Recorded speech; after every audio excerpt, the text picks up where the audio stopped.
We begin this broadcast by acknowledging the traditional custodians of the land on which this match will be played today and pay our respects to their elders past, present and emerging. We extend that respect to Aboriginal and Torres Strait Islander peoples listening. And the moment of truth has arrived. If you think you have anything other than a split second in this game right now, you're kidding yourself. He's all to play for. Every single bloke has stood up. They are leaving nothing. I wouldn't want to be anywhere else on earth. Welcome to ABC Sports coverage of the 2024 AFL Premiership season. From 55, Simon launches, goal! The Crows Magpies are on top of the AFL world. They win a spellbinding game of footy. Colin, what a breakfast! This is ABC Sport. The umpire holds the footy up. You want your very best players having the ball in the moments that matter. Take your moment. This is that moment. Something's in the air. Listen to the roar. Feel a different energy. The pressure's certainly gone up. Feel it on your skin. Punches the air with the right hand. Feel the electricity. That's why we love football. Brilliant to watch. Stand by. The arms are outstretched as he pumps his chest out. Fill your lungs, are you ready for it? Wherever you are, do not move. We're going the full journey. 'Cause here it comes, here it comes. This is the 2024 AFL Premiership season. From outside 50, goes bang with everything he's got. Former bad boy looking to redeem himself with kicks like that. Something big is coming, something big is coming. One step nonchalant banana finish. Wow. Charlie Cameron snaps, goal. Something big is coming. Hey Siri, play John Denver. AFL. From deep in the pocket. Oh, that is amazing. Fill your lungs, are you ready for it? This guy wants it at home on the biggest stage. And Gordon can finish from 35. Oh, Errol. It's there. Superb finish. What a hanger. He joins the party. Walks through the goal. Oh, what a moment. Brilliant, wasn't it? There's nothing this man can't do. Rioli with some magic. The check side finish. He seizes the moment. Stolen. Snapped it over his shoulder. He's kicked an absolute ripper. Spins around and buries it. Lightning speed, Bobby Hill. He's Bobby Thrill. This is just football at its best. Weaves around an opponent and gets a brilliant goal. Gathers, snaps, to bring the house down. Time to steady and pull the trigger. Right foot drop punt is pure. We're not done yet. The 2024 AFL Premiership season on radio, Sport Digital, and take us with you on the ABC Listener. Just look for the AFL button. Something big is coming, I know. There's no deep-seated rivalry between the Hawks and the Dockers, but today's tussle in Launceston shapes as one of the most important games of the season for both clubs. For Fremantle, premiership contention.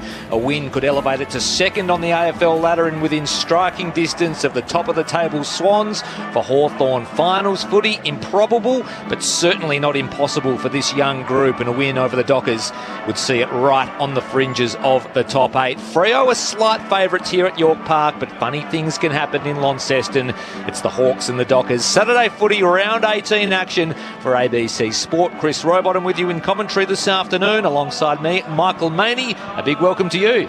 Thanks very much, Chris. Yes, nice to be here. The weather gods have turned up in Launceston and they've done it again. Beautiful conditions, just so clear out there. Not a few clouds in the background, but nothing that's going to threaten us today, and no wind about, so no excuses for the two teams. They're pretty evenly matched. When you look at all the stats completely all round, they're quite evenly matched, but as we know, the Dockers are the ones that are sitting in the top 4, and I guess they're just there ready to be knocked off by the Hawks. A resplendent Launceston day. To my right, a legend of South Australian footy and the Port Adelaide Football Club, Stephen Williams. A big welcome to you. Thank you, Chris. Mike, nice to be here. What a wonderful day. Every time I come down to Tassie, we get greeted with weather like this. The Oval's as good as you'd see anywhere in the world. It looks magnificent. So looking forward to a really competitive game. The Hawks had a bit of a stumble after a really good couple of months of footy, and the Dockers, they'll be looking for top 2. So important game for both clubs.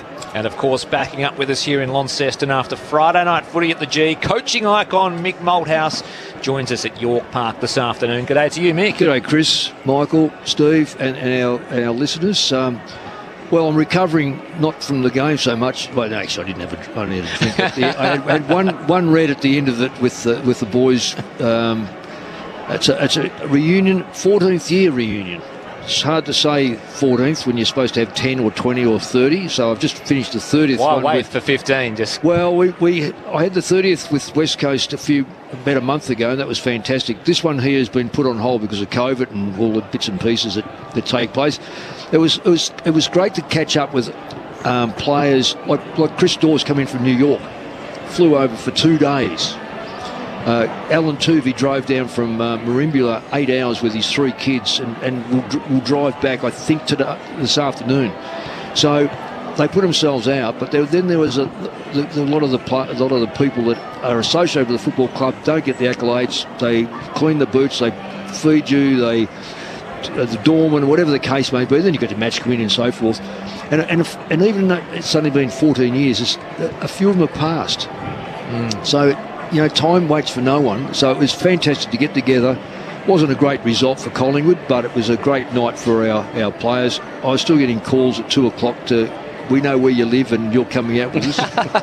And my excuse was, thank God I'm coming to Tasmania today. Well, I was going to ask you, there was no temptation to reschedule the Launceston trip so you could maybe indulge a little bit last night, or you went the complete other way? Well, look, I only knew about this. We had 2 weeks ago, I thought it was supposed to be last week, so it was only 2 weeks where I've booked in here for at least a month. So my excuse was, my son lives over here, my grandchildren are here with him, I want to see them, and I'm not going out with you anymore because I want to make sure I catch that plane. So I had the greatest excuse.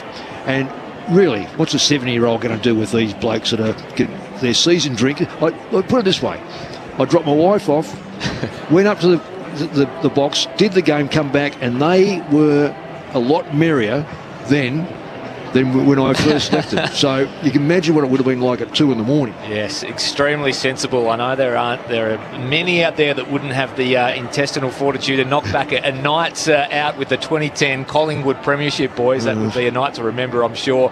Mick, Hawthorn and Freo in Launceston in the middle of July. Maybe not one we were circling in the calendar at the start of the season, but today's match shapes as one of the more interesting ones across this week because of the ramifications potentially for both clubs. Yeah, well, Steve, you would have seen a few of these in Adelaide, no doubt, and you've covered a few. I've been, and particularly the gather round. The gather round was, to me, was the first time I've actually thought, you know what, this Hawthorn side's got something about it. Could have beaten Collingwood that night. Since then, their percentage is low because they got belted a few times early in the season, but they have been to me, they've been the most impressive of the sides that I didn't think would feature and probably have no bearing on the 8. And then I had to make the remark that they may not make the 8, but they're going to shape it. And this is another opportunity today. I've come down here a few times, and I can't remember the last time they were beaten down here. So they play this ground so very well. And as you said, Steve, it's a magnificent surface. It's not an unusual ground. It's not as if it's got real tight pockets or necessarily overly wide wings. It's a beautiful football ground, but the other side, and I've seen Fremantle belted once or twice this year, but then I've seen them recover. Now I've got poise, and I've seen a side now that if all things go right and it doesn't go right for a couple of sides, they can hook in. There's Sydney and Carlton, they dropped last week. They are standouts. Next in line, they're one of them. So they need to produce that, Chris, tonight or today, for me to say that they are the real threat, because they have to beat Hawthorn to say we're going to finish top 4. This could be the end of Hawthorn if they lose this. So that shows you what the game is all about.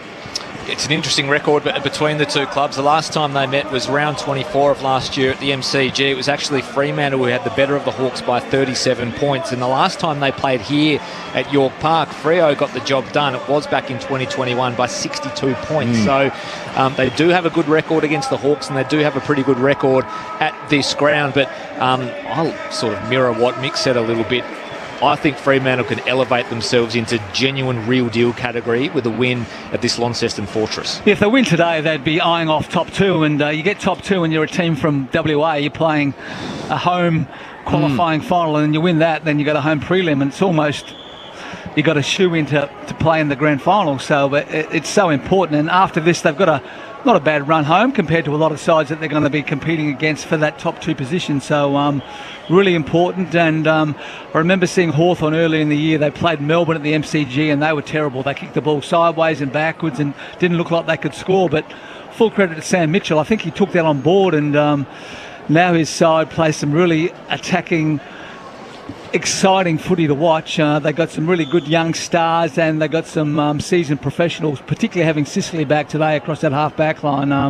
The quarterback, he can read the play well, and it'll be interesting to see whether the Dockers let him just play his own game or whether they throw someone to him that can just make him a little bit more accountable. Yeah, no Sicily last week down in Geelong where the Hawks got beaten by 51 points. Was that an off day for a team on the rise, or was that more reflective of where the Hawks are at in season 2024? Oh, I think it was a bit of an off day. I think the Cats are starting to find a bit of form. We saw them against the Maggies last night, and they had a pretty comfortable win. So, and the Hawks have been up for a while. And as we've seen in this competition, once you've won, 4 or 5 or 6 in a row, everybody's had a bit of a slip. Even the high-flying Swans, they've only lost by a couple of points, but they've still lost a couple in a row. So the Hawks would, after a bad one last week, the Hawks would be certainly looking to hit back this afternoon. One of those games, of course, lost to Fremantle at the SCG by a point. What have you seen in the Dockers, Mick, over the past couple of weeks that maybe says that they are a little bit better than just a sort of bottom of the 8 sort of finals also ran?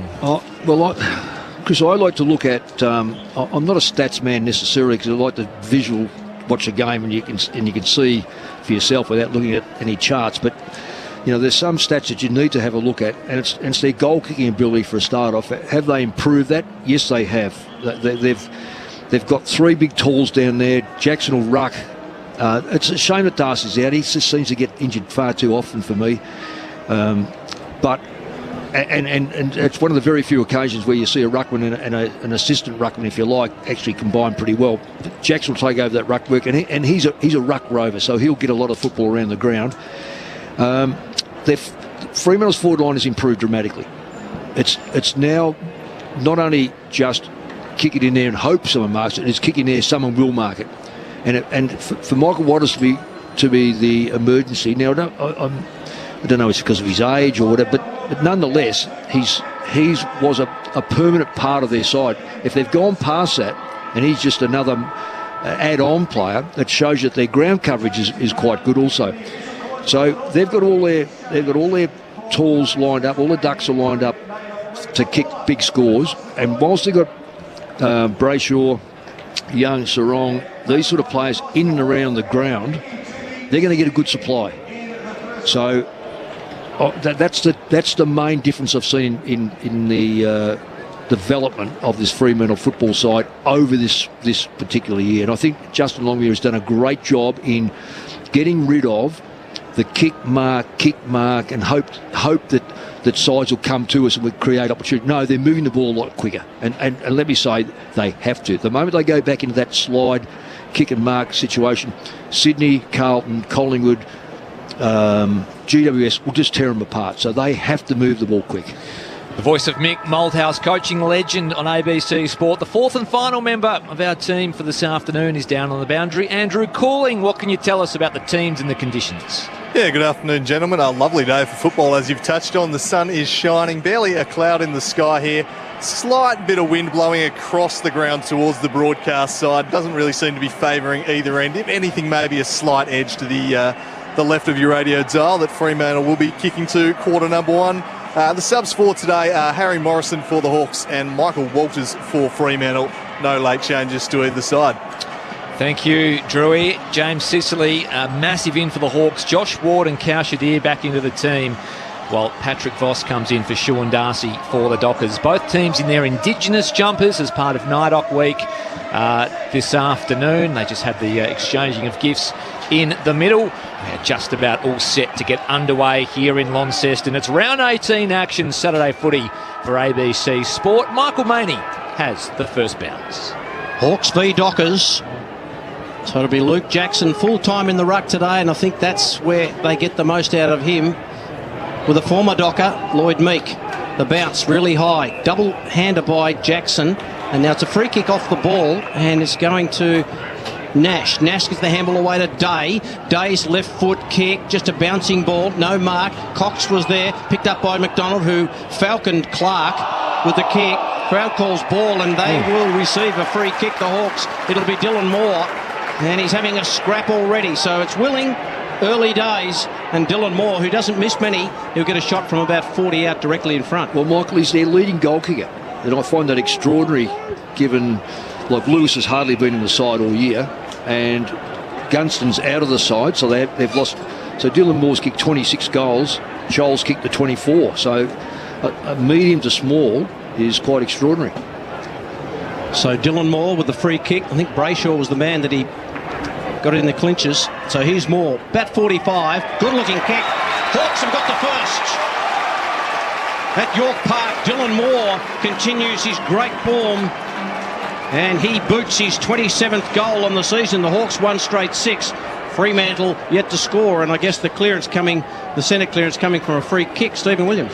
Yes, and whether you like that new holding the ball interpretation or not, but that was another hot one in the forward line for the Hawks. But the Freo player tried to fend off, was caught, didn't dispose of the ball properly, and good tackle by Moore. What you want to see from your small pressure forwards, and a great start for the Hawks.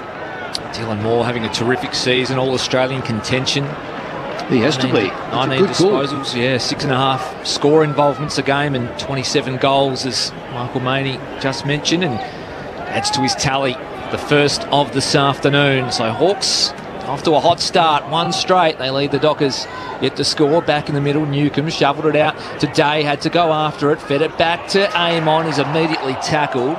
Ball spills free, but we're going to have a ball up at the back edge of this square. Fremantle attacking zone.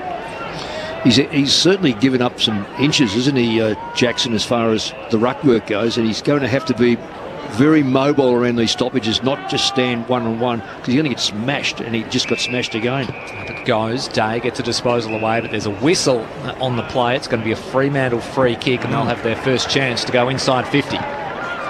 Sarong got it to Clark, kicks deep inside 50. Who can take a mark? Flicks over the back. Hawthorn got to defend here. Fremantle, Frederick tried to get it to Switkowski, can't get there. Loose ball, it's about 10 metres away from the Fremantle goal. Scrimshaw on his non-preferred, a hack kick out of there. Brayshaw dropped the mark under enormous pressure though. The ball trickles out of play just on the forward 50 for Fremantle, or just outside forward 50. Lovely day in Launceston, Tasmania. The boundary throw in. Jackson and Meek, they both miss it. Tracy caught by Newcomb, no free kick there, arms pinned, and the umpire will call for a ball up. There were two like that last night, free kick, so this is where we just can't get it right.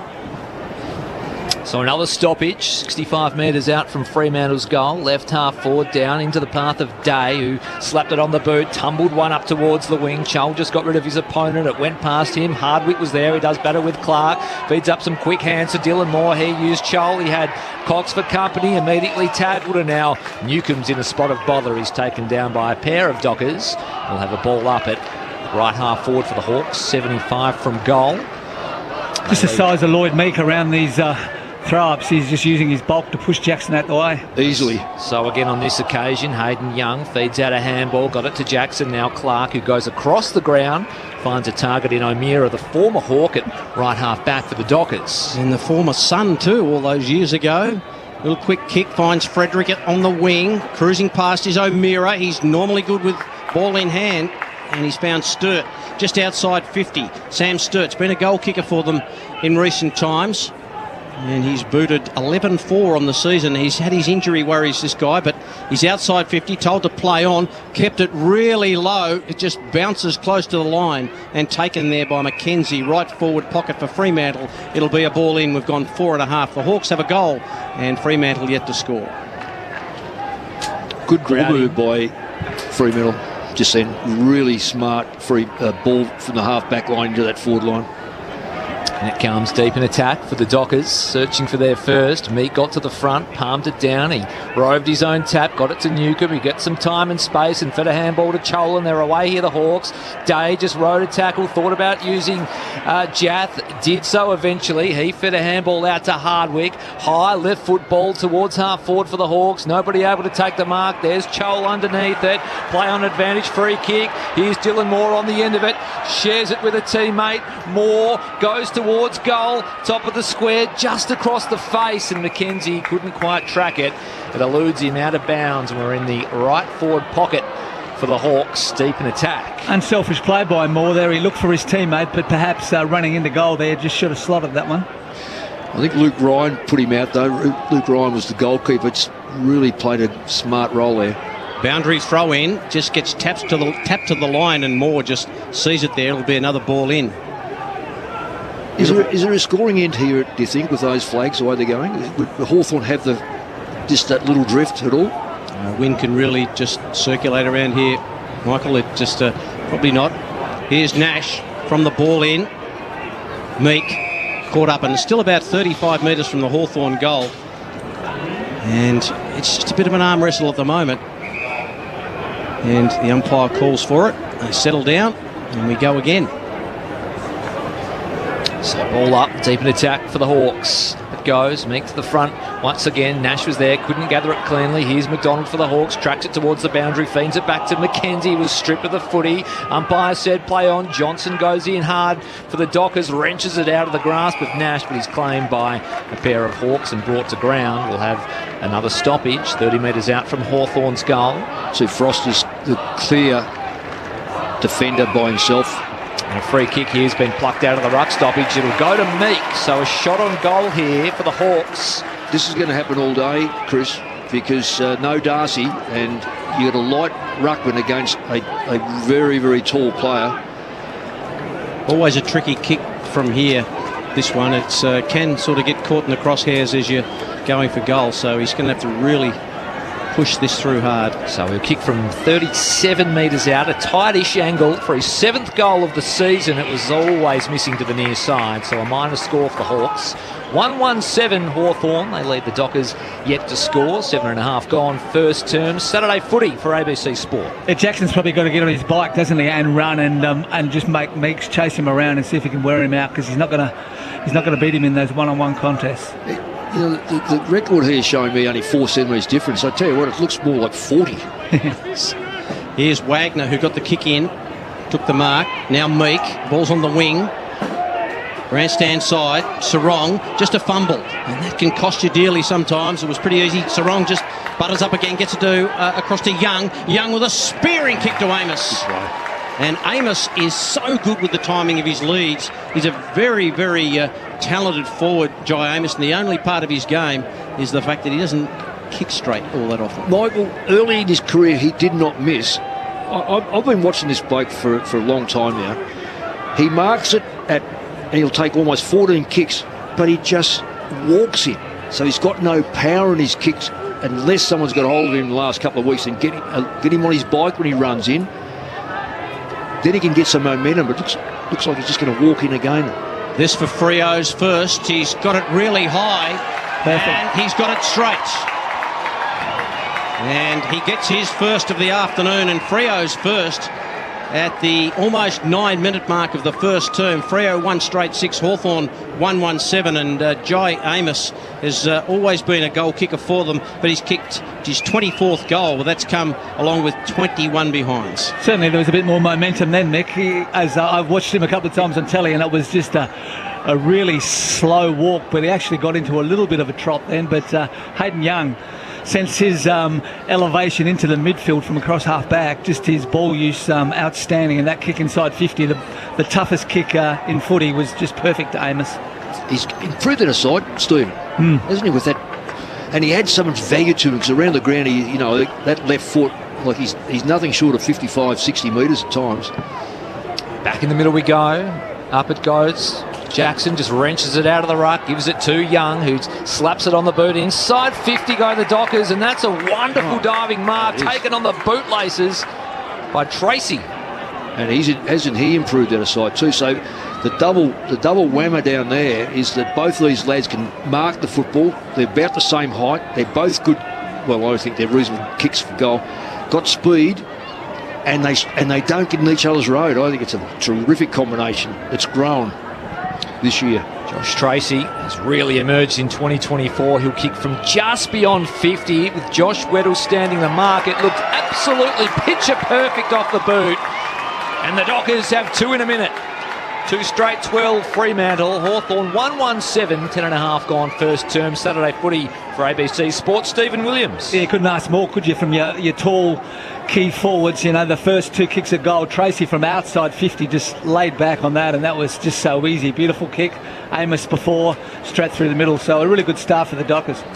36 goals, 10 now for Josh Tracy. So he's been the sharpshooter for them up forward. That's the conversion you want, isn't it? When you want your good players to get the ball in their hands, and then you want them to finish, particularly early in the match when you're setting the tone. It's important that you kick those goals that you should, and they were 2 beauties. The big kahuna.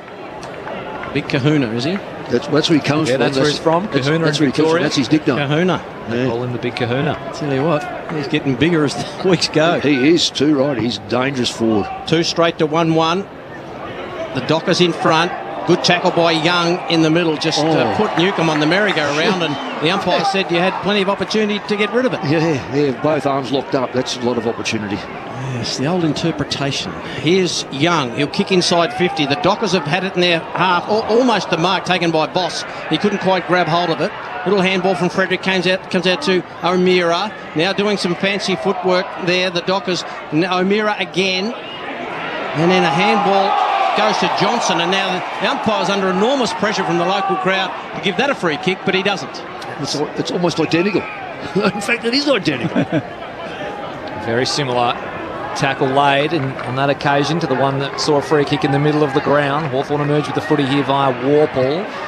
Off to Jath, who kicks around the body. Watson best placed to take it on his chest, and he does so just back of a wing. On the broadcast side, Jath presents an option, and that's where he goes. Short ball right in front of the interchange benches. Not good play by James H there. He stood behind his man, allowed him to run onto that. Just didn't put the shoulder on the shoulder. So Jath cuts inboard and kicks the Hawks towards half forward. They contested in the air. Watson at ground level like a terrier once again gathers the footy, but he's well claimed by Fife on this occasion. They'll have a ball up 85 metres out from Hawthorn's goal. Jackson wins it down on this occasion, but directly into the path of Newcombe, who cuts a path through and releases Warple on the outside. Spearing ball inboard in the Moore direction. Couldn't quite pinpoint him onto the chest. Here's O'Meara for the Dockers. Feeds one inside to Fife, and now Chapman running off half back releases Johnson, and the Dockers are away on the near wing. Johnson's got a man in a bit of space. Tracy, can he take it? Yes, he does. In the middle of 2 Hawks, directly goes with play. Long kick. Up they fly. One grab, nothing from Voss. Goes to Ward, and Ward's handball went to the line, and the umpire said throw it in. Oh, there were a couple of Hawks there, mind you, but gee, the handball missed them by a fair margin. Dockers in attack. They're in their right forward pocket. They lead by 5 points. Dangerous. Just really dangerous forward line. They've had the ball in 9 times. They only scored twice, but just looked dangerous. Meek gets the tap down. Voss was there. Jath is hovering here. Collects the footy. Has to get rid of it quick to Impey. Impey is caught. Got the handball away, said the umpire. Warple, a little bit of soft shoe shuffle. Gets it away to Amon on the bounce. Now back to Sicily. His first possession now back to Impey. Impey's on the wing. Grandstand side. Broadcast side. Little chip kick finds the Wizard. And Watson goes with a spear to Bruce. Bruce is a bit of a York Park specialist, and he goes inboard and finds McDonald. He's 55 from goal. He's got Ryan standing the mark. He's just scanning ahead. Who's going to present an option? He just pops it up into the path of Chol. He had a leading lane but couldn't quite complete the mark. Off hands, Young come away with it for the Dockers. He releases Sharp on the outside, and he's got an option further afield. Puts it out in front of a teammate who couldn't quite bring it under his spell. Scrimshaw did, but now he's got a challenge on his hands. Evades a tackler. Goes inboard by hand to D'Ambrosio. Takes the meterage. Back to Scrimshaw, who spears a pass to Nash. He's 60 from goal. Looks for an option inboard and eventually finds Hardwick on a lead, who marks right on the paint of 50 on a tight angle. You always wonder where Hardwick's going to jump up, whether it be half back or half forward. To start him off, they must think that they're going to get enough football forward. He's the old swing man. Yes, he is the old traditional one. So inside 50s, 4-6 at the moment in the Dockers' favour. 13 goals for the season, Blake Hardwick, but he spots a better option, and it's Luke Bruce. He improves the angle, and Luke Bruce will have a shot on goal slightly closer, just inside 50 he'll kick from. No, they're going to pass it around again here, the Hawks. Another option. Warple's got free, so they've moved it around the arc of 50, and James Warple has it directly in front. He'll still kick from 48 metres out if he elects to have a shot. Fremantle had 15 players in the back 50, all holding hands singing Kumbaya. Honestly, they did not look at filling up the channel where the logic channel is going to be. That is so disappointing. You can have numbers, but you've got to get the system right. James Warple from just inside 50. The journey won't be a problem. The accuracy will be. He misses just to the near side. A minus score for the Hawks. Freo 2 straight 12. The Hawks 1-2-8, 15 and a half gone. First term Saturday footy for ABC Sport. Ryan goes to a one-on-one, but at the back is Cox and takes the mark. Cox with a little handball away to Aish. Aish just goes with a little bit of a high up and under, but it's going to work okay for Amos. Gee, he did well there, Amos. Kept his eye on the ball. Sicily bearing down on him, but he's got the mark about just forward of the wing for Freo. They're kicking to the left of your radio dial. He goes back short to Aish. Aish is looking for something. He's got to go back, finds Ryan. Ryan's got a player really out wide, and that's Draper. Draper on the wing outer side, so the switch is on for Freo. And they have worked it beautifully down there, and Sharp takes the mark just forward of the wing on the outer side. So Sharp, 2 kicks from goal, send the Dockers inside 50. Pack forms at the back. Nobody in particular, it's off hands and through for a minus score. But interested in the development of young Sharp. He comes from the Gold Coast. He played with a great nephew of my wife's, and just to watch him come on, I don't think he's missed a game with Fremantle. Fitted in beautifully on that wing. A running machine in season 2024, up and back and up and back. Good ball user too, isn't he? He's really added to the Dockers. Too right. D'Ambrosio out of full back for the Hawks. Getting up was Deer, taking a strong uncontested mark. He turns and goes. He kicks to half forward. He wanted Nick Watson on the lead, but getting in front was Jordan Clark and chopping things off for the Dockers. Taking a good defensive mark. He goes across the ground to Chapman. Chapman goes to Fife. Hasn't had many touches, Fife, but he's right there when that hard ball's ready to be made. He's on the back end of the square defensively. Told to move it on, and goes back to Ryan, who chips it in to Young. Young's been very good. This next kick is a wonderful kick by Young. It had to be centimetre perfect, and it was, and Switkowski takes the mark. True centre-half forward position, and will kick from right on the paint of 50. Number one in the competition for kicking efficiency, Fremantle, and they showed us then they were just able to pick the Hawks apart, weren't they? Find those guys in a little gap and able to hit their targets, which is a sign of a really good side. And Stephen, I reckon they've added on to their game of kick mark to actually get some speed on the ball when they need to. Yeah. It's going quicker, isn't it? Switkowski, 7 goals, 7 on the season in the leadership group of the Dockers. Winds up. He's got a bit of a hook on this. It might not even score. It goes close to the line, off hands. It'll be a boundary throw in left forward pocket. Fremantle in attack, or has it gone out of bounds on the full? It's gone out on the full. And now Sicily with a terrible kick. He's kicked it out on the full this time. And that's just a lazy kick from Sicily. And Aish will take the free kick. He's about true half-forward flank, about 90 from goal. Had a slow start, Sicily, normally right in the competition, isn't he? But I think he's only had 1 or 2 possessions. Yeah, you carry a shoulder like that, though. That's brave. Aish has Jackson on the lead. He rises and takes the mark. That's how you beat your fellow ruckman, is movement around the forward line. See if you can get him in there and get him on the lead. And if he doesn't go with you, then you're it. And as it turned out, he did go with him. But Jackson, we all know he's a very good forward. So Luke Jackson, sole rucking today in the absence of Sean Darcy. He's gone forward and taken a mark here. He'll kick for goal just inside 50 on a relatively tight angle. For Freo's third of the afternoon. Slow and deliberate approach from Luke Jackson. Sets sail on goal. Looks okay off the boot, but just missing to the skinny side, a minus score. So the Dockers go to 2-1-13. Hawthorn 1-2-8, 19 and a half gone. First term. Make that 2-2-14, I should say, the Dockers. Hawthorn 1-2-8. 14 goals, 11 for Luke Jackson this year. Not a bad return for a guy who spends a lot of time in the ruck. This kick out finds Ward, who makes his return back into the Hawthorn side. Goes short to D'Ambrosio, who's got another one short on the outer side to Moore. Moore's on the wing, outer side of York Park. Goes back inboard and finds Ward, who started that little chain. Now another little chip. So the Hawks just trying to deny the Dockers the ball. And he switches play to this side of the ground. Right in front of us, James Sicily. No one behind him at all. Had a bounce and then went short to Weddle. Now this is the key kick for Hawthorn. It ends up being a handball to Warple back to Weddle. Now Weddle's just going to set it up. He's hoping Chol can get a run at it, but he's hopelessly out of position. Here's a crumb. Oh, Bruce caught high, and the umpire said yes. Yeah, that's a free kick. Shocking tackle. I sweated on him and then and tackled high. Just had to show a bit of poise, didn't he? Well, when I say tackled high... Well, Bruce went low, so you had to be aware of that, didn't you? Yeah. Bruce normally gobbles those up, but he's just wound around on the left boot and kicked it behind across the face.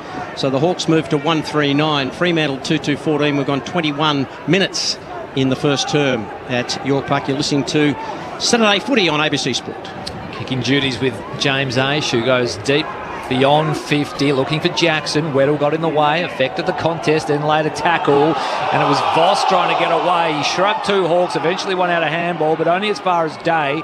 He shrugged a tackle, released Amon, left foot, long raking ball inside 50 for the Hawks. There's some contact, and it'll be a free kick. No, it won't. It'll be a Luke Bruce free kick. So the umpire originally signalled for a free kick against Luke Bruce, but then changed his mind as he was making his way to his spot. And it'll be Luke Bruce to kick for goal, almost directly in front, 35 metres out. So Bruce, who missed his last opportunity at goal, leans back on this one and makes no such mistake. Hawthorn have their second and they regain the lead here in Launceston. 2-3-15 the Hawks. Freo 2-2-14, 22 and a half gone. First term Saturday Footy on ABC Sport. Mick Malthouse. Yeah, I'm just looking at some stats here. We're not privy to them on. Well, actually, I've got them on the spot. 65 to 53 disposals. That swung around. Fremantle had the edge on that. Hawthorn the last 5 minutes or so have started to get a lot more of the football, particularly across half back. Inside 50s are 7-9, and that's in favour of Fremantle. So Hawthorn have got a lot of football across the half back line, and they've denied. Hawthorn have got it, and they've denied Fremantle the opportunity to take the ball. So it's good tactics, and it ends up in a goal. It's great tactics. Back in the centre, the bounce, the best one, taken by Day from the knockdown. Little handball by Nash. Couldn't find a target in the end. Now it ends up with Meek. Meek the handball away to Nash. Floating past was D'Ambrosio. His kick was smothered. Then goes back in after it. Got the handball to Warple. Now to Ward's favoured by his left boot. He hooks it round looking for McDonald. Can't take the mark. Good defensive work. His spillage goes to Frederick. Frederick goes out wide to Banfield. Now the Dockers have looked really good when they've got some flow going down the outer side. He feigns the handball. Lovely bit of play. Then the kick forward. Just overcooked it to Amos. Ball runs close to the line. Weddle is there with Voss. And it's out of bounds. Right forward pocket. Fremantle in attack. They trail by a point. Hawthorn 2-3-15. Freo 2-2-14. Michael Malthouse, Chris Rowbottom, Stephen Williams and Edric Cooley. That's that quick movement, Nick, when they can win the ball back there across the half-back line and then go quickly. The Fremantle forward line's open and they have a real opportunity. Deep in attack for the Dockers. Mackenzie came flashing through, couldn't gain the footy. Jath could, but he's wrapped up by Sarong. Taking the ground, holding the ball. So he did the full pirouette, and the umpire deemed that he did have time and space to get rid of the footy. Sarong laid the perfect tackle. He'll have a shot on goal from 40-ish metres out, directly in front. Well, Justin Longmuir will be absolutely wrapped in any forward line tackling that can result in a free kick. Now, whether, we'll always debate this because I don't think anyone's got it right. But nonetheless, if you want to try to take someone on and you get caught, you've still got to be able to catch them and grab hold of them. So this is a hallmark of Fremantle, where they've come from early in the season to this moment. Caleb Sarong for goal number 4 on the season and 3 for the afternoon. He puts it through. No troubles whatsoever for the young gun. Fremantle move to 3-2-20. They lead Hawthorn 2-3-15. 24 and a half gone. First term Saturday footy on ABC Sports. Stephen Williams. I think when you're tackled with one arm, the umpires just want to see you put the ball on your boot, and it's not easy when you're getting tackled and thrown around to throw a boot at the ball, but we've seen probably 2 or 3 now that players are really smart in the way they're able to take one arm, and the guy that's got the footy has to try to get it on his boot, and if he doesn't, he's gone. And we've seen a couple of goals now, one to Dylan Moore and that one to Sarong, resulting from holding the ball free kicks. So I'm trying to get some stats up, but I'm getting 0s and 1s, and oh hello, we've just started to kick in now. It's good. Excellent. Day seems to be the highest possession get to play with 7, 3 and 4 midfielder. Michael Malthouse for ABC Sport, back in the centre from the bounce down taken by Brayshaw. Brayshaw goes to Sharp. Now Sharp's had a couple of bounces on the outer side. He'll drive it inside 50, hoping for a mark. Tracy's in position A. Couldn't take it. Spillage goes to Impey. Impey just hacks it out of there to a one-on-one. The Wizard, Watson and Aish. Well done by Fife. Got a handball back to Aish. He had to get the handball away to Clark. Clark's disposed of. Now how will the umpire see this one? And he says, no, I'll bounce this one. Yeah, well, that's fair. That's a good decision, because he had the ball and he was grabbed straight away and arms wrapped up, so he had nowhere to go. Meek knocks it down into the path of McDonald, who kicks it high. Newcomb's there. No one can get a clean ball. Deere was also there. Now Fremantle Docker player's been tackled. No whistle. Here's Fife. He's tackled once, and the umpire's paid a free kick for maybe a lingering tackle. No, holding the ball against Hawthorn. Holding the ball, was it? Yeah, because he lifted his arms up and... incorrect disposal, I suppose you'd call it. Yep. James Aish has it. Just back of a wing on the outer side. He'll retreat back into the defensive 50, where Brendan Cox takes the mark, and he'll come across the ground. He just makes Wagner work for it. He's got time to go and get it. He's up against the boundary here on the broadcast side. Sends it up the wing to a one-on-one, and out of bounds it goes. Offhand, it'll be a throw-in right in front of the Hawthorn interchange bench. 3-2-20 the Dockers. They lead Hawthorn 2-3-15. Hawks kick the opener this afternoon via the boot of Dylan Moore. It's been pretty even since then.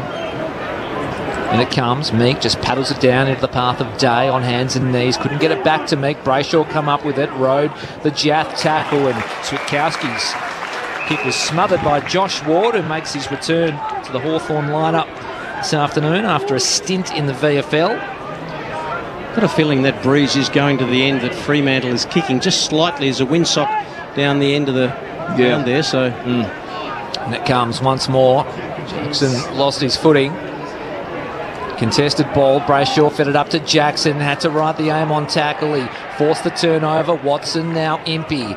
So inside the defensive 50, the Hawks, but they've got some room to move via the boot of McKenzie, who spies Newcomb on a lead. Couldn't quite get it to him. Punched away by Aish. Bouncing ball back inside attacking 50 for the Dockers. Amos went after it. Hassled by Sicily.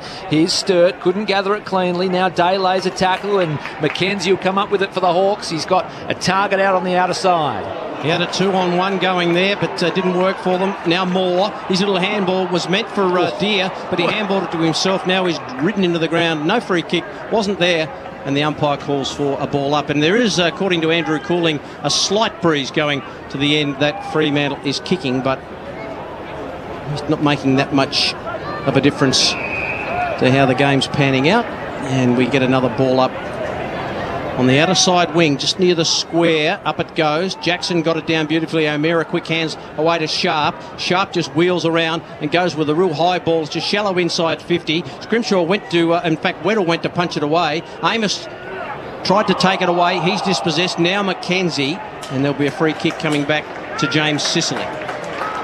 So the Hawks get one back, a incorrect disposal free kick. Sicily with the short ball out wide to Amon,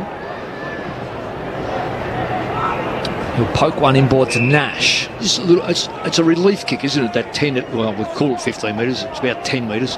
All these, the ground, by the way, for the people that aren't here, is divided into 10-metre, what would you call them? Strips? Yeah. Strips of the way they cut the grass. So you've got a fair idea how far these kicks are going. Ashes forward handball was received by Sturt. He was stripped of the footy by Scrimshaw, who went and got it. Then Sturt laid the tackle, a good one-on-one battle. He was brought to ground. And there's the siren that signals the end of the opening term. Fremantle 3-2-20. Lead Hawthorn 2-3-15 after one.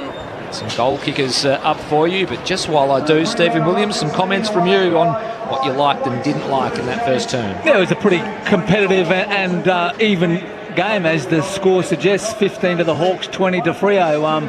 Both sides, when they're able to get the ball in their back half of, particularly Hawthorn, have looked to use the ball short, as Mick's mentioned a lot of times. The Freo stand off, Hawks will just lead forward and get that little 15-metre kick, and they're happy to go wide and just inch the ball up towards their forward line, and then inside forward 50 they've looked dangerous. Dylan Moore's kicked a goal, the Hawthorn small forwards are the ones that seem to be creating the problems. Chol really hasn't been in the play at all, and from Freo, when they're able to win the ball back across half back, they've gone really quickly, got the ball into their key forwards, and Amos and Tracy look dangerous. Both have had a goal already, and we're looking like we've got a pretty evenly matched game coming up. Mick, what do you think? Yeah, one of the staggering points to me is, I guess you've got to be very careful about comparing games. You know, the game last night, for instance, was high-powered. It looked like a September game. It was two great clubs going against one another. Geelong and Collingwood won the last two premierships, so you'd expect it. Hawthorn are on the up. Fremantle probably defying a lot of what people's comments were, where they'd finish. When I look at Fremantle, they've had 78 possessions and 14 inside 50 for 5 scores. So there's two things to look at. One, they don't need a lot of possession to get inside their front 50, but when they get in there, they're not going at the traditional, which I would have liked as a coach, to go at least 50% on the scoreboard. So they're a bit short of that. Hawthorn 86 possessions, gone in there only 8 times. So they've got a lot more possessions to get the football in there. So the danger signs there are that if Fremantle can lift up their rate of when it does go in their scoring power, this game should end up being a Fremantle game. But Hawthorn on this ground have got a great knack of being able to slow the game down, kick the goal at the right time. Sicily, I think, is a great leader. There's a lot to be said about his discipline from time to time, but he's playing with he's played in the last few weeks. He's dislocated his shoulder. He's up playing again. That's why you probably won't see him too many in big packs. But I think it's a good game of football without great intensity at this stage. There's been some heavy tackles. The contested possession is very interesting for me. Hawthorn are winning that comprehensively, 31-24. That tells me that in and around, when the ball hits the ground and it's going to be a loose football, Hawthorn are the ones that are winning it. Fremantle like the outside ball, and the more they get a hold of that, the more chance that they are going to have of a very good victory. But Hawthorn at this stage, is because they contested football, not allowing Fremantle to get their game totally going. The voice of Mick Moldhouse, Saturday Footy on ABC Sport. Goal kickers for you at quarter time for Fremantle. Amos, Sarong and Tracy, 1 each for the Dockers. For the Hawks, it's Bruce and Moore with 1 each. The Dockers, 5 points to the good after one. 3-2-20 to 2-3-15. We'll take a short break and be back after this. Looking for an easy way to find out what's happening in the world of sport? Stay up to date with the week's best sports stories, highlights and analysis with the ABC Sport newsletter. Oh, that is amazing! It's sports content to make you think, or allow you not to. Delivered to your inbox every Saturday. Game, set, bingo! To sign up and get the latest sports news each week, head to abc.net.au/connect, scroll down and select ABC Sport. This is ABC Sports coverage of the 2024 AFL season. Every match on the ABC Listen app. Look for the AFL button. Picked up by McDonald, who falconed Clark with the kick. Crowd calls ball, and they will receive a free kick, the Hawks. It'll be Dylan Moore. So here's Moore. Bat 45. Good-looking kick. Hawks have got the first. At York Park, Dylan Moore continues his great form. Sarong just butters up again, gets it to across to Young. Young with a spearing kick to Amos. This for Freo's first. He's got it really high. Perfect. And he's got it straight. And he gets his first of the afternoon, and Freo's first. Jackson just wrenches it out of the ruck, gives it to Young, who slaps it on the boot. Inside 50 go the Dockers, and that's a wonderful diving mark taken on the bootlaces by Tracy, who kicked from just beyond 50 with Josh Weddle standing the mark. It looked absolutely picture perfect off the boot, and the Dockers have 2 in a minute. Aim on, left foot, long raking ball inside 50 for the Hawks. There's some contact, and it'll be a Freo free kick. No, it won't. It'll be a Luke Bruce free kick. So Bruce, who missed his last opportunity at goal, leans back on this one and makes no such mistake. Hawthorn have their second, and they regain the lead here in Launceston. Mackenzie came flashing through, couldn't gain the footy. Jath could, but he's wrapped up by Sarong, taking the ground, holding the ball. So he did the full pirouette. The umpire deemed that he did have time and space to get rid of the footy. Caleb Sarong for goal number 4 on the season and 3 for the afternoon. He puts it through. The 2024 AFL Premiership season. On your radio. ABC Sport Digital. And on the ABC Listen app. 3-2-20, the Dockers lead Hawthorn 2-3-15 as we get set to get the second quarter of action underway here in Launceston at the SCG. It's Sydney by 2 points over North Melbourne at quarter time. They lead 3-4-22 to the Roos 3-2-20. The improving North Melbourne, it must be said. So the Dockers with a slight advantage here in Launceston as we get back underway for term number 2. Meek straight down to Day. He was cannonballed off the footy. Fife goes in after it. Meek over the top. Day got it out to Warple. Immediately set upon by Brayshaw. Somehow got a kick away. It dribbles inside 50 now for the Hawks. Hardwick and Ryan go in after it. Ryan gathered the footy, but he was dispossessed. Here's Watson, who might have got one high, and he has a knack of drawing the high free kick as the Wizard. And he gets one on this occasion. So a free kick for the Hawks inside 50, very tight angle. He'll kick from about 48 metres out. The Wizard Watson. Those small Hawks forwards are very good at that, getting those high tackles. Dylan Moore also, Jack Ginnivan probably been giving them lessons on how to get down low and win that free kick. 6 goals, 18 for the season. Nick Watson, he's had his woes in front of goal. He gets plenty of shots on goal as he approaches here from tight on the boundary line. Sets sail towards goal, and it looks very, very close. He raises a finger to the sky, and we're going to go upstairs, I think.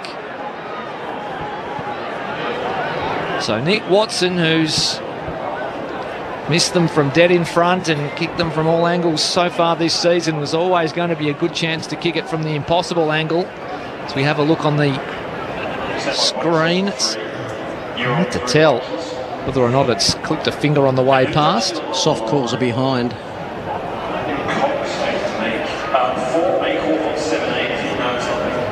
So this will be a call of millimetres, I think. The soft call was a behind. It did travel through the goals, but whether or not Meek or Voss or maybe Deer has got a finger on it, and he has a habit of this. Why do they defend the ball themselves instead of trying to take the player out? And I don't mean that illegally, but you just got to put some body on a Fremantle play. Don't worry about going for the ball yourself. That's come off hand. So this looks likely to be called a behind as Nick Watson awaits his fate. It's going to be umpire's call. So the soft call was a behind, and it looked like to be the fingertips of Kaushadir, his teammate, who's denied Nick Watson a really impressive goal. A minor score for the Hawks, 3-2-20, the Dockers lead. Hawthorn 2-4-16, early stages of the second term here in Launceston. Yes, he's had a couple of goes at that, Kaushadir. Just probably needs to school up a bit on how to shepherd one through. But Freo go to the wing through Cox, Weddle. Couldn't take the mark. The handball out from Newcombe was too quick for just about everyone. Nash. In fact, it's Meek who takes it out of bounds. Stephen, you were going to say something? Yeah, Kaushadir, he's just a young player learning, isn't he? He's a terrific mark in that, but I think once he finds his feet a little bit and gets a bit more experience, he's going to be pretty important for the Hawks. Boundary throw in right in front of the broadcast box. Brayshaw just feeds out the handball now to Fife. Fife, a little handball to Jackson. Now it goes back to Johnson. Johnson kicks it high. Inside 50, it's shallow. No one can take the mark, just hits the turf. Massimo D'Ambrosio is caught with the ball. And had his arms well pinned. The umpires have been paying that a bit today, and Switkowski gets the free. And not paying it. And last night. No, that's identical to 2 last night, which everyone... Yeah, the side bottom one. Yeah. Side bottom and Dacos. Yeah. Now, you've got to learn from Friday nights. Friday nights are the test for the umpires. You look at it and you go, well, that's how they're going to umpire. That from last night is identical, therefore it's a free kick. We've got to get used to that. Switkowski from 40. To the boos from the crowd. Switkowski doesn't worry about that. He just spears it through. Dockers get the first of the second term. And they're out by 11 points. Or is that 10 points? Now 2-4-16. Fremantle 4-2-26. Steve, just from your observation, and I know you've played a lot of footy and you've watched a lot of footy, players don't take long to adjust to, right, if we can grab their arm, don't worry about the ball or the jumper anymore, grab their arm just one get arm. Your body close so they can't kick it, you're going to get a free kick. You are, yeah. So that was so obvious. We all knew, didn't we? As soon as we saw that, we knew he's gone. It's gone. And it's okay for the public to boo and this and stuff. That's fine. That's they pay to get in. But that's what happened last night twice. So therefore they're going, that's the rule. Yeah. You know, they're not... You have to watch Friday Night Footy, don't you, Mick? It doesn't matter what everyone else thinks about it. That's the way they're interpreting. So just get on with it. Dockers out to a game-high 10-point lead. The bounce was a little skew whiff in the middle. Meek thought he got away with one. It's almost the most important thing for a side. Watch what happens Friday night and understand that's going to be what's going to happen through the weekend. Jackson wins it down to Brayshaw, who tried to feed a handball to Sarong. It bobbled up. He eventually gained control of the footy, but it was picked off now by Newcomb, who hits Hardwick on the lead. That was great pressure by Will Day. Then looked like the Dockers were going to clear, but Sarong was pressured into that kick, which went straight to the Hawthorn player, and it just went in. The Fremantle players pushed forward. The Hawthorn players were loose inside their forward 50, and now a real opportunity for Hardwick, who is a damn good kick for goal. Blake Hardwick has been deployed forward this afternoon. He'll kick from just inside 50. He launches on goal, lands back on the kick, and it's just missing. So they've had their opportunities, the Hawks, has to be said. 4-2-26 the Dockers. They lead Hawthorn 2-5-17 early stages of the second term. Saturday footy on ABC Sport.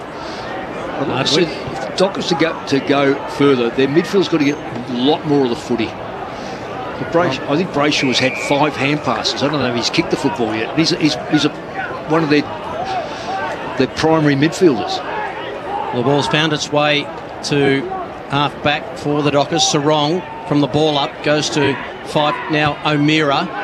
He just kicks it around the corner. Scrimshaw in front. Ball knocked away. Frederick's going to run onto it with Sturt. He's hit up by Frost. Quick kick comes out of there, and that will be deliberate, will it? It will be. No intention to keep that in. So the Hawks will get a free kick there at half-back, and Carl Amon will be the man with the football in his hand. Thought about short to Scrimshaw, but just takes his time and launches it long. Where's the leaper coming from? Jackson's in the middle of that. Mabior Chol hasn't had many touches. It spills over back to Clark. Gets a handball back. Now it gets to Wagner from Chapman over the top. O'Meara to Cox to Solder dummy. Then a handball to Johnson, who's cleaned up by Mabior Chol. No free kick.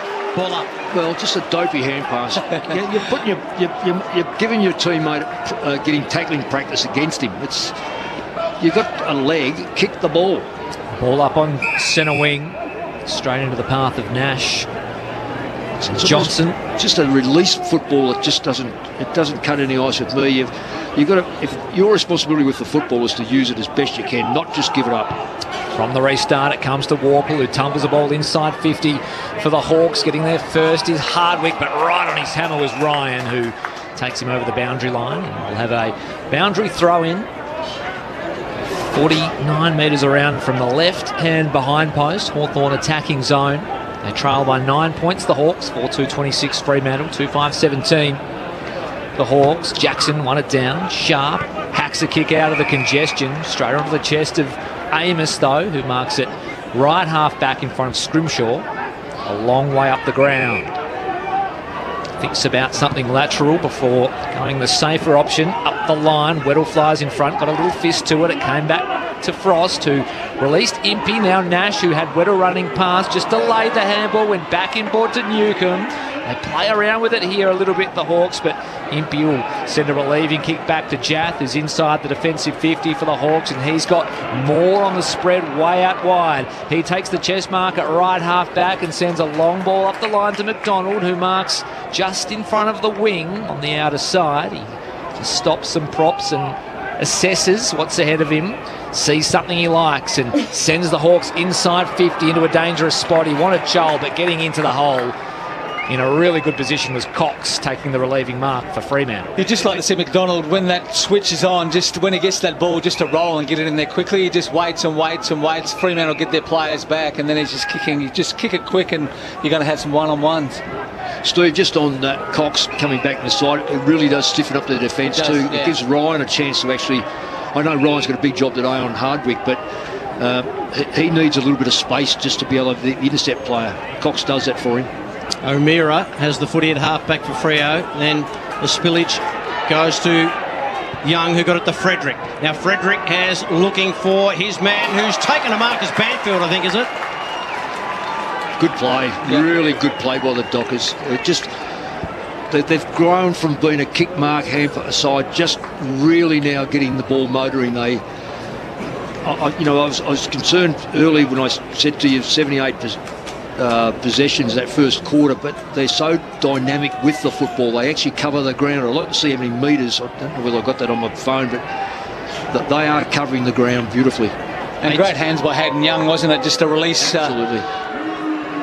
18 goals, 11 for Banfield. He's got a bit of hook on this one. He's missed that from about 35 metres out directly in front. The Dockers moved to 4-3-27. Hawthorn 2-5-17, 10 gone.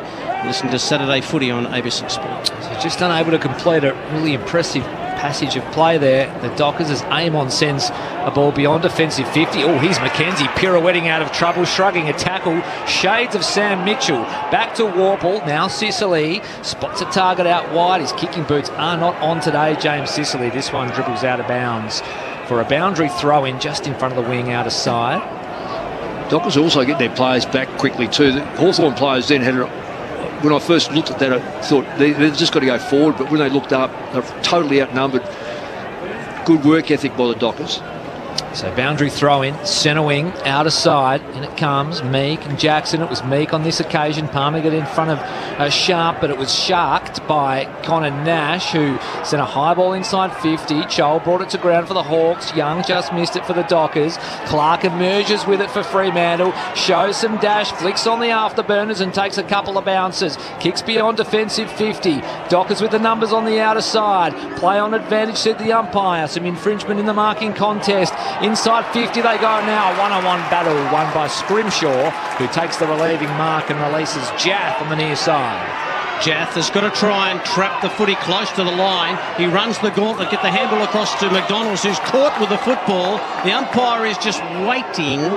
We don't really know what they're going to blow, do we, Stephen? I think he was lucky that he went to ground. If he was standing, he would have been pinged. Yeah, because the first thing the Docker player did, grabbed his arm. Yeah. Ball up on centre wing.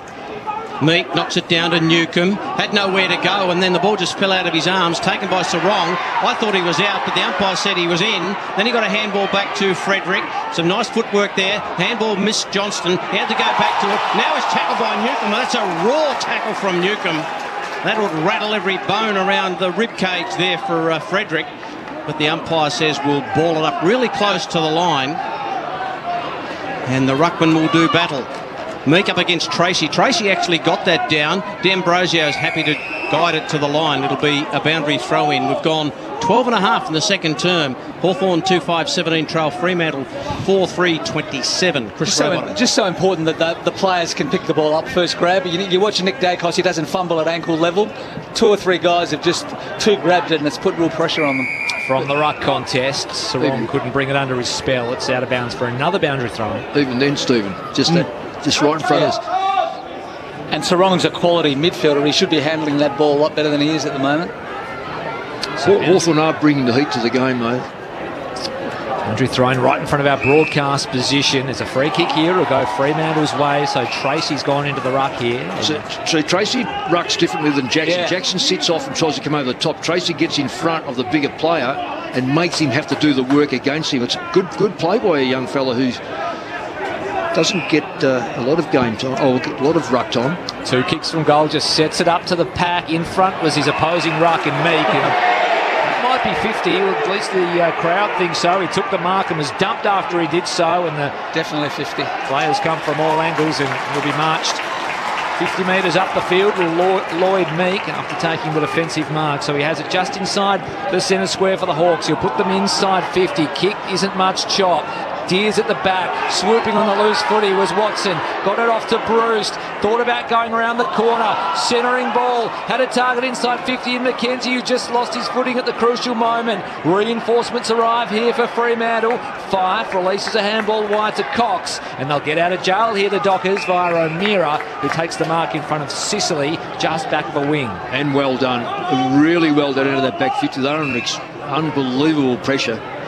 So well defended. O'Meara kicks to the wing high, the high flyers.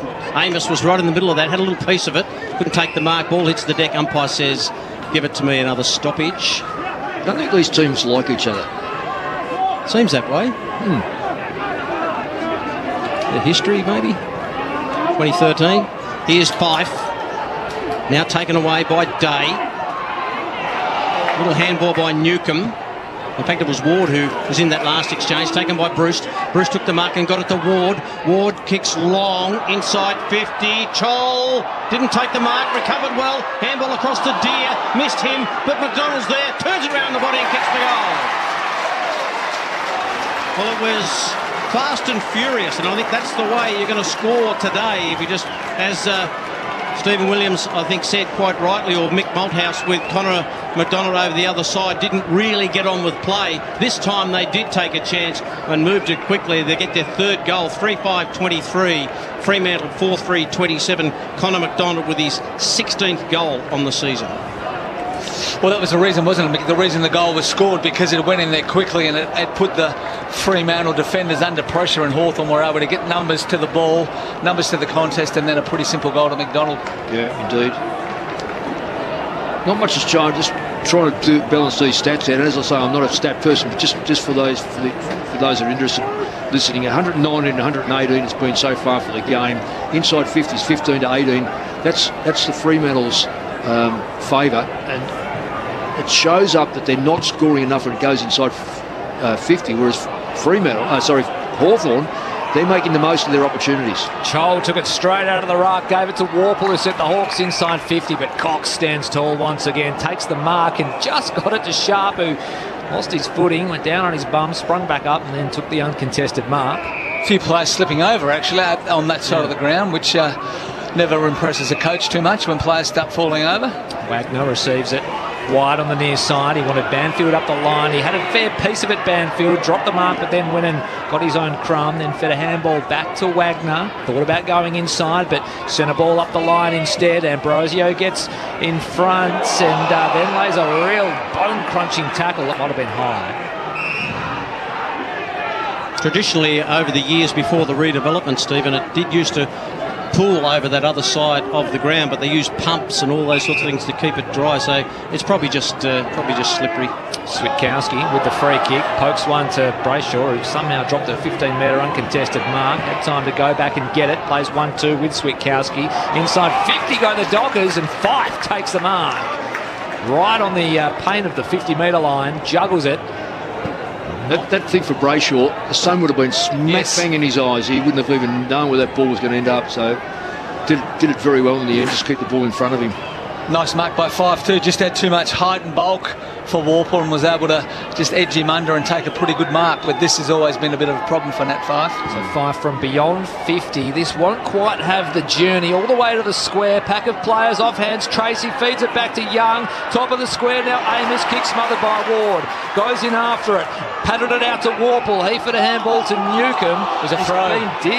Ping for a throw. As Warple, the hands were quick, they were a little too quick, and this will be a Fremantle shot on goal from 38 metres out, directly in front.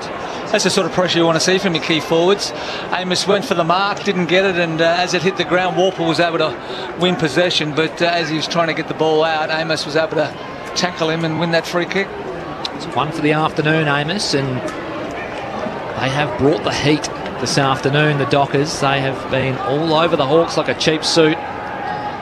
Contested possession has almost evened up now after the Hawks were clearly in front at quarter time. It's 45 apiece. Right. So relatively straightforward set shot on goal for Jai Amos, who sets sail on goal, and he pushes it to the near side, much to the delight of the Hawthorn faithful here in Launceston. So a minus score. 4-4-28 the Dockers, Hawthorn 3-5-23, 18.5 gone. Second term Saturday footy for ABC Sport. It's too close to the man in the mark again. And slow again, Mick, wasn't it? Yeah, no momentum going. No momentum, and just leant back on the kick. You pay the penalty if you don't. It's like backyard cricketers go and play test cricket. If you don't get it right, you don't get it right. And it's the same with kicking for goal. The Hawks have worked it to the wing, and Moore from the day kick couldn't take the mark. Wagner did nicely, got it to Jackson, back to Wagner, now to Chapman, just shimmies around Ward, did it nicely, handball over the top, open it up for Tracy. Tracy's got to get rid of this. Handball wasn't the best, just at the bootlaces of a couple of teammates. It ends up with Warple, his handball to Day, right in front of us. D'Ambrosio, got a good shepherd, handball away to Sicily. He wasn't tackled.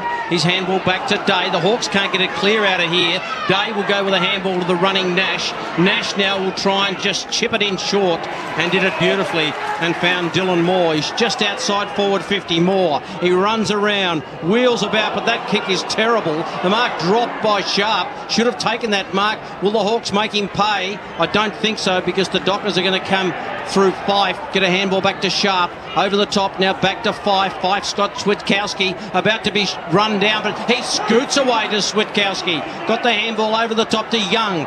Young now just throws it on the boot. It'll be a shallow inside 50. Frost got in front. Amos fell over. Now Sicily didn't have it. Now he's tackled off the ball. Free kick to Sicily. Advantage rule paid. Goes to Amon, and he kicks outside of defensive 50. Not much to go to. Carl Amon, so kicks to green grass. Dockers players will arrive first. Chapman is the one who was stripped of the footy, and Hawthorn winner holding the ball, free kick. So they finally get one, the Hawks. It's via Dylan Moore, who goes 1-2 with Kaushadere. Back to Moore now. Impey kicks inside. It's laced with some risk, but the kick is precise enough to Scrimshaw, just in front of the centre circle. He pokes a pass now to Warple, who marks in front of the centre square. He's 65 from goal as Hayden Young stands the mark. Yeah, that was completely mucked up by Fremantle. They had numbers and everything in their favour. Just one player trying to take too many on. Really high ball to the top of the square. Jackson now off hands. Deer out of the congestion, tumbled a ball towards goal, and it's gone through. So something out of nothing for the Hawks. Kaushadere strikes for his first of the afternoon, and Hawthorn take the lead. 4-5-29 the Hawks. They lead Freo 4-4-28, 21.5 gone. Second term Saturday footy on ABC Sports. Stephen Williams. Not sure which Docker that was there, but it should have been a clear mark to Fremantle, but he went up, no one else went up with him, but just dropped the footy. And I think it might have been Jackson, yeah, and the small Hawthorn crumbing forwards were there, but it was Kaushadere that was able to pick it up and to slam it on his boot. So Kaushadere can make the impossible look pretty easy, and then he makes the easy look impossible, doesn't he? He's an interesting player. He's booted 10 goals in his debut season when the Hawks didn't think that he would probably play this year. So he's got a lovely pair of hands, hasn't he? He marks the ball beautifully. He's going to have to keep getting better, because Mitch Lewis is not going to be part next year. Back in the centre, Jackson leaped too early. Meek just stood his ground. Warple grabbed it and was grabbed, and the umpire will the ball up. Andrew Cooling. Yeah, an injury update down here for the Hawks. Massimo D'Ambrosio has just come off clutching at his right leg, looked to be in some pain. He's currently getting looked at by the Hawthorn physios. I'll keep you updated on that one. Thanks, Andrew. As Warple kicks it inside 50, up they go. Deer! Well, he just sat off the back of the pack. They flew early, and he judged it pretty well, the young bloke. He kicked the goal a minute ago, and he's going for number 2 on a 7-point lead to the Hawks. Well, they're smashing Fremantle. Hawthorn are smashing through around the stoppages, and that's they've gone. The clearance now has just gone dynamite in Hawthorn's favour. And if you clear the football on these sort of grounds, get the ball inside your front 50, that has been flipped on its head. That's why the Hawks will be, 7 or 8 points in front. From about 30 metres out directly in front, these have been the hard ones for Deer, but not today. He steers it through. He's got a couple. And the Hawks are out by 7 points.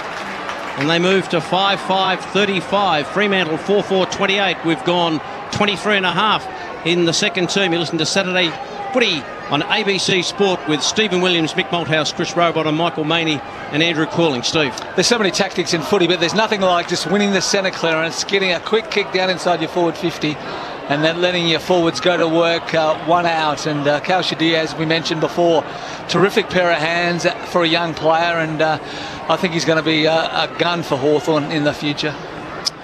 Well, I just look at what Jackson's trying to do. Jackson's trying to jump over Meek. It's not happening. He's not getting his hand to it. He can't go body to body because he looks like he's 20 kilos lighter. 3 on the trot for the Hawks as we go back into the middle. It's slapped forward in Hawthorn's direction, but Fife chops it off. Got it to Jackson over to Brayshaw. He sends a handball over the top, searching for Sarong. Couldn't get a handle on it. Ends up with Days. Swung in the Jackson tackle. Still inside the centre square. We'll have a ball up. There's a classical case of Fremantle not being able to clear that football when they had the ball, 3 or 4 times. Andrew Cooling's on the boundary. A right ankle concern it was for D'Ambrosio. He's just had that heavily strapped. He's on the bench and he's going to try and continue, but a very heavy strapping job on that right ankle now. Do you think sometimes, Mick, they look too much for the perfect clearance, rather? We saw that one. That was just a quick kick and it's gone to the forward. Well, chaos ball is sometimes the best ball because if forwards don't know where it's going to go, backline players don't know where it's going to go, it gives you a chance. If it's all nice and neat, backline players can peel off. Yeah. Patrick Voss has taken a mark inside 50 here for the Dockers. He's lining up for goal from just inside 50, and he too leaves his shot on goal, just missing to the near side. So another minor score for the Dockers, who are having their chances. 5-5-35 the Hawks. Fremantle 4-5-29. It's the Hawks by 1 straight kick deep into the second term. The Hawks laid back on that kick. Through Amon, now to Hardwick, who finds himself down back in the latter stages of this quarter. Kicks out wide, looking for Impey to the outer side wing. The umpire blew the whistle. Free kick to Impey against Witkowski. So Impey wants to go on with play. He's got Ward, who's made a pretty good return for the Hawks today. Ward kicks inside 50, hoping for a mark. Up they go. Kalshadir in the middle of that, taken by Weddle. Weddle's handball to Nash. Nash doesn't want to have a shot for goal. Back to Weddle, turns it round the body. It's curling, it's a goal. The Hawks, red hot at York Park. Josh Weddle gets on the action. And they're out by a couple of straight kicks, the Hawks. They move to 6-5-41. Fremantle 4-5-29. And that movement of the ball is just that little bit quicker at the moment. And he gets his first, Josh Weddle. Basically a goal from a kick-out, wasn't it? It was. It is. Freo missed the kick, missed the goal, and the Hawks were able to take it the length of the ground and score. Well, I'll repeat again. They're just getting smashed at the source, which is generally the stoppage. They're getting smashed at the fall of the football. I know I keep having a crack at Nat Fyfe. He just will not work forward with the ball. He's always, when he picks it up, he wants to go sideways, backwards. He's been read like a book. They take the ball off him and away they go again. It's back in the middle we go. So big tackle laid by Dylan Moore on this occasion as the Dockers now struggle to get themselves going out of the middle of the ground. The Dockers are 2-13 against the Hawks here at York Park and have never won when trailing at half-time. So there's a somewhat ominous stat. Of course, a lot of those losses would have been through that dominant Hawthorn era of 10 years ago or so. Back. So there's Jackson playing like Superman. It's not coming off Jackson. Treacle did a far better job in the ruck. So another ball up. Tracy Hill might have just in front of the centre circle. Nash pounces on a loose foot. He releases Amon. Left foot tumbler inside 50. Chol, well, he was outworked, but it fell into his lap, but he takes the mark. And Chol has the chance to kick the 5th goal on the trot for the Hawks. What a second term they're having. Once again, it's just a chaos ball. The Dockers are looking for the perfect clearance. The Hawks are just getting the ball and barrelling it forward, and it's certainly paying off.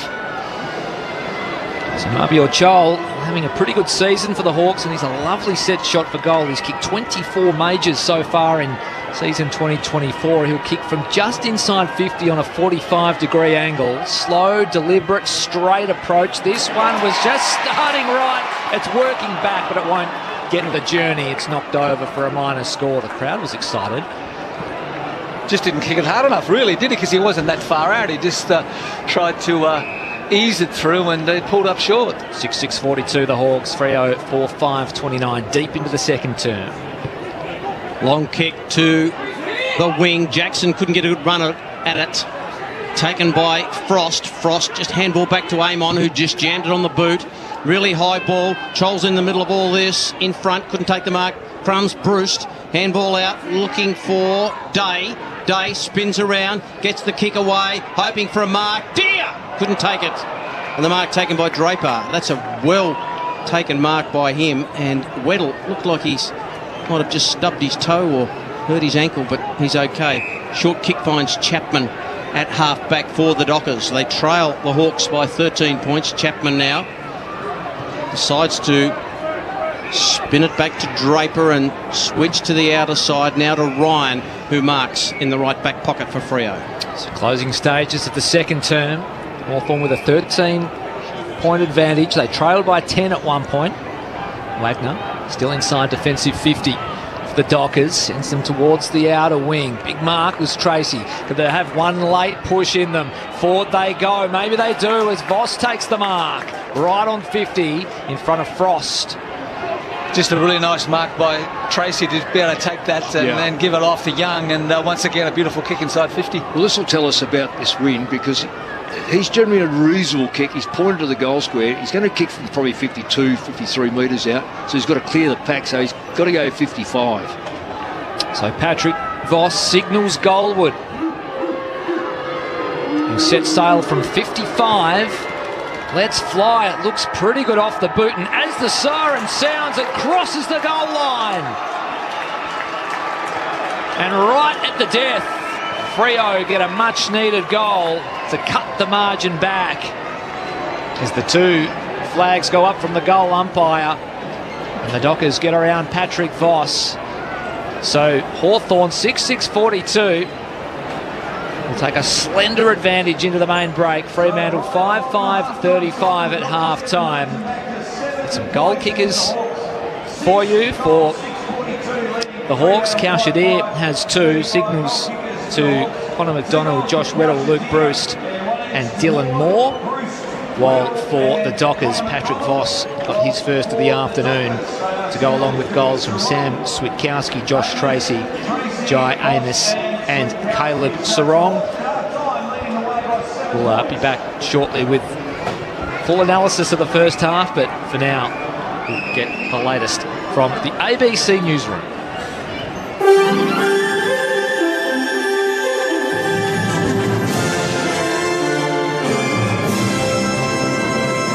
ABC News with Satyam Weinstein. Prime Minister Anthony Albanese says he has faith in Australia's national security apparatus after a Russian-Australian couple were charged with espionage offences.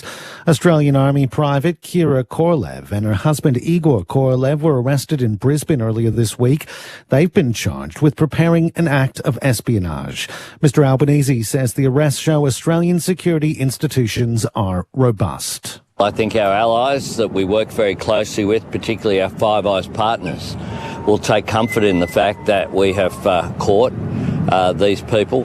They've been rounded up here in Brisbane and they will be charged as appropriate.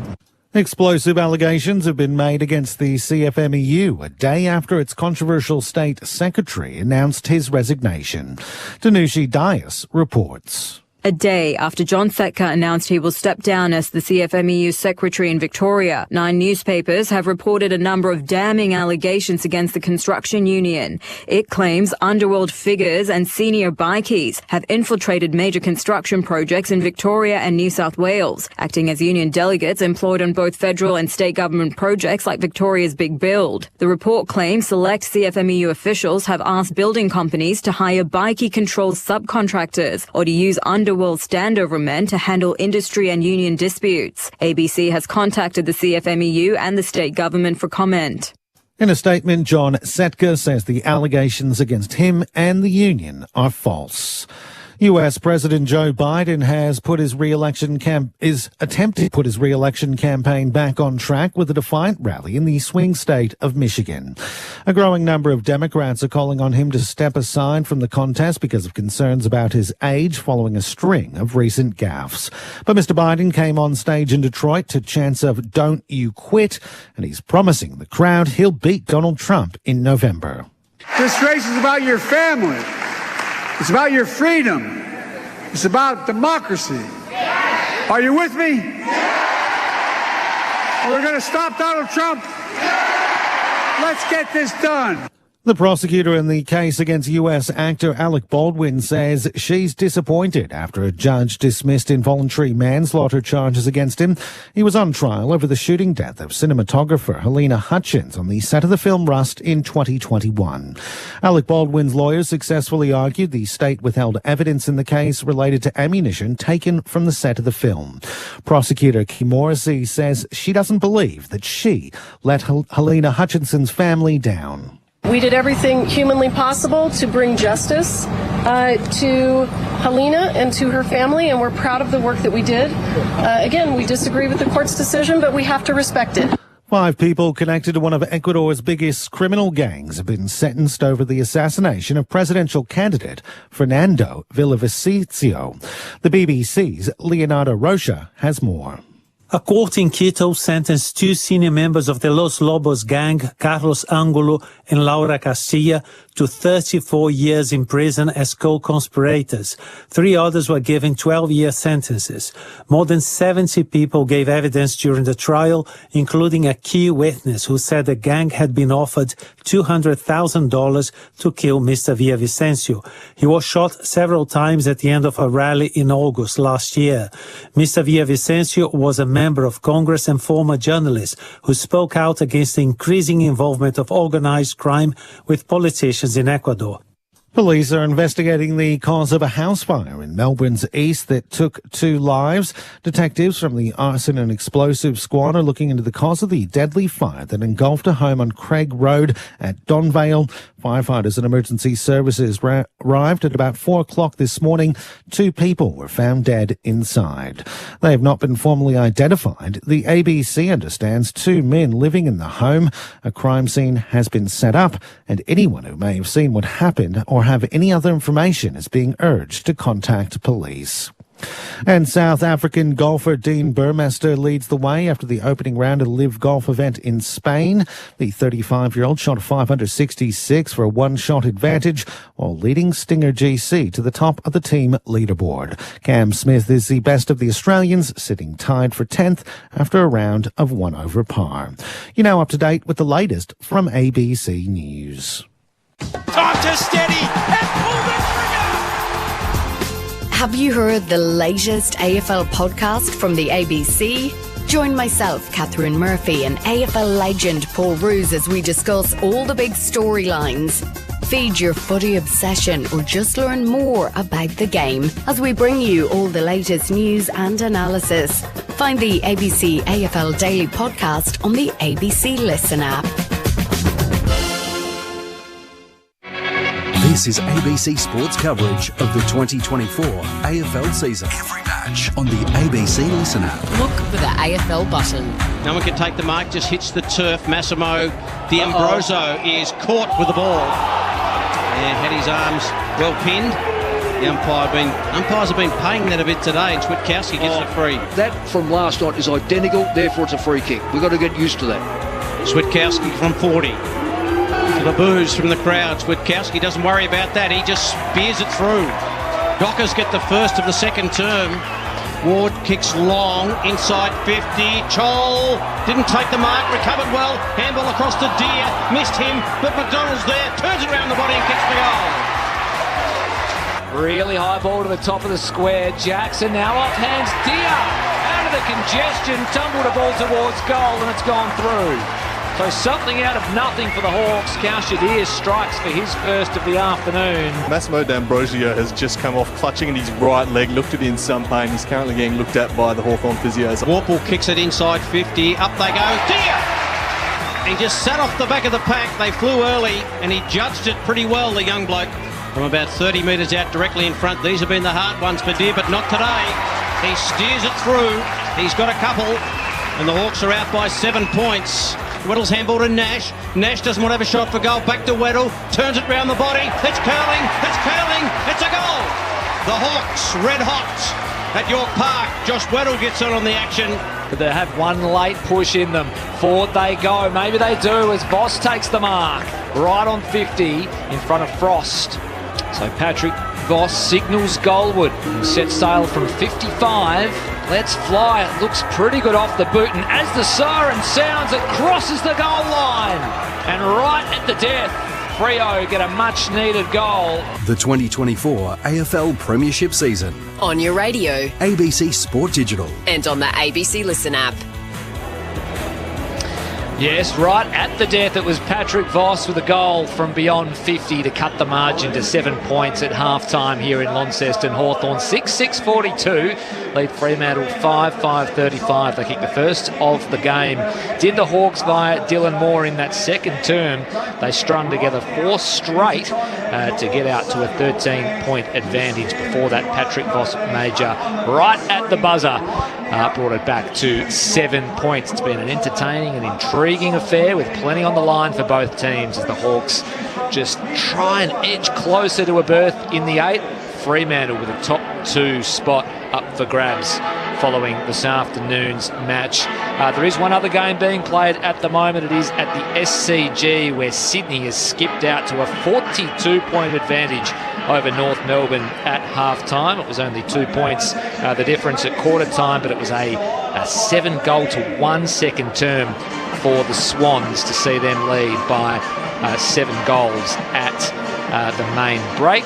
The major goal kickers there, Logan McDonald and Papley, have 3 each, 2 to Warner, 1 to Grundy and 1 to Jordan for the Swans, while for the Roos, Larkey has 2, Pink has 2, and that is the extent of the North Melbourne goal kickers. A slight injury concern out of the Hawthorn camp at half-time with Massimo D'Ambrosio leaving the field late in that second term with what we believe to be an ankle injury. We'll keep you updated on that via Andrew Cooling throughout the third term, but for now we'll digest some of the first half and have a look ahead to the second half. Stephen Williams, what did you like from both teams out of that first half, and where do you think this game is going to be won in quarters 3 and 4? Yeah, we're just talking with Mick off air, like it's a very close game. If you look at disposals, it's 160 disposals each. Inside 50s at 22 apiece.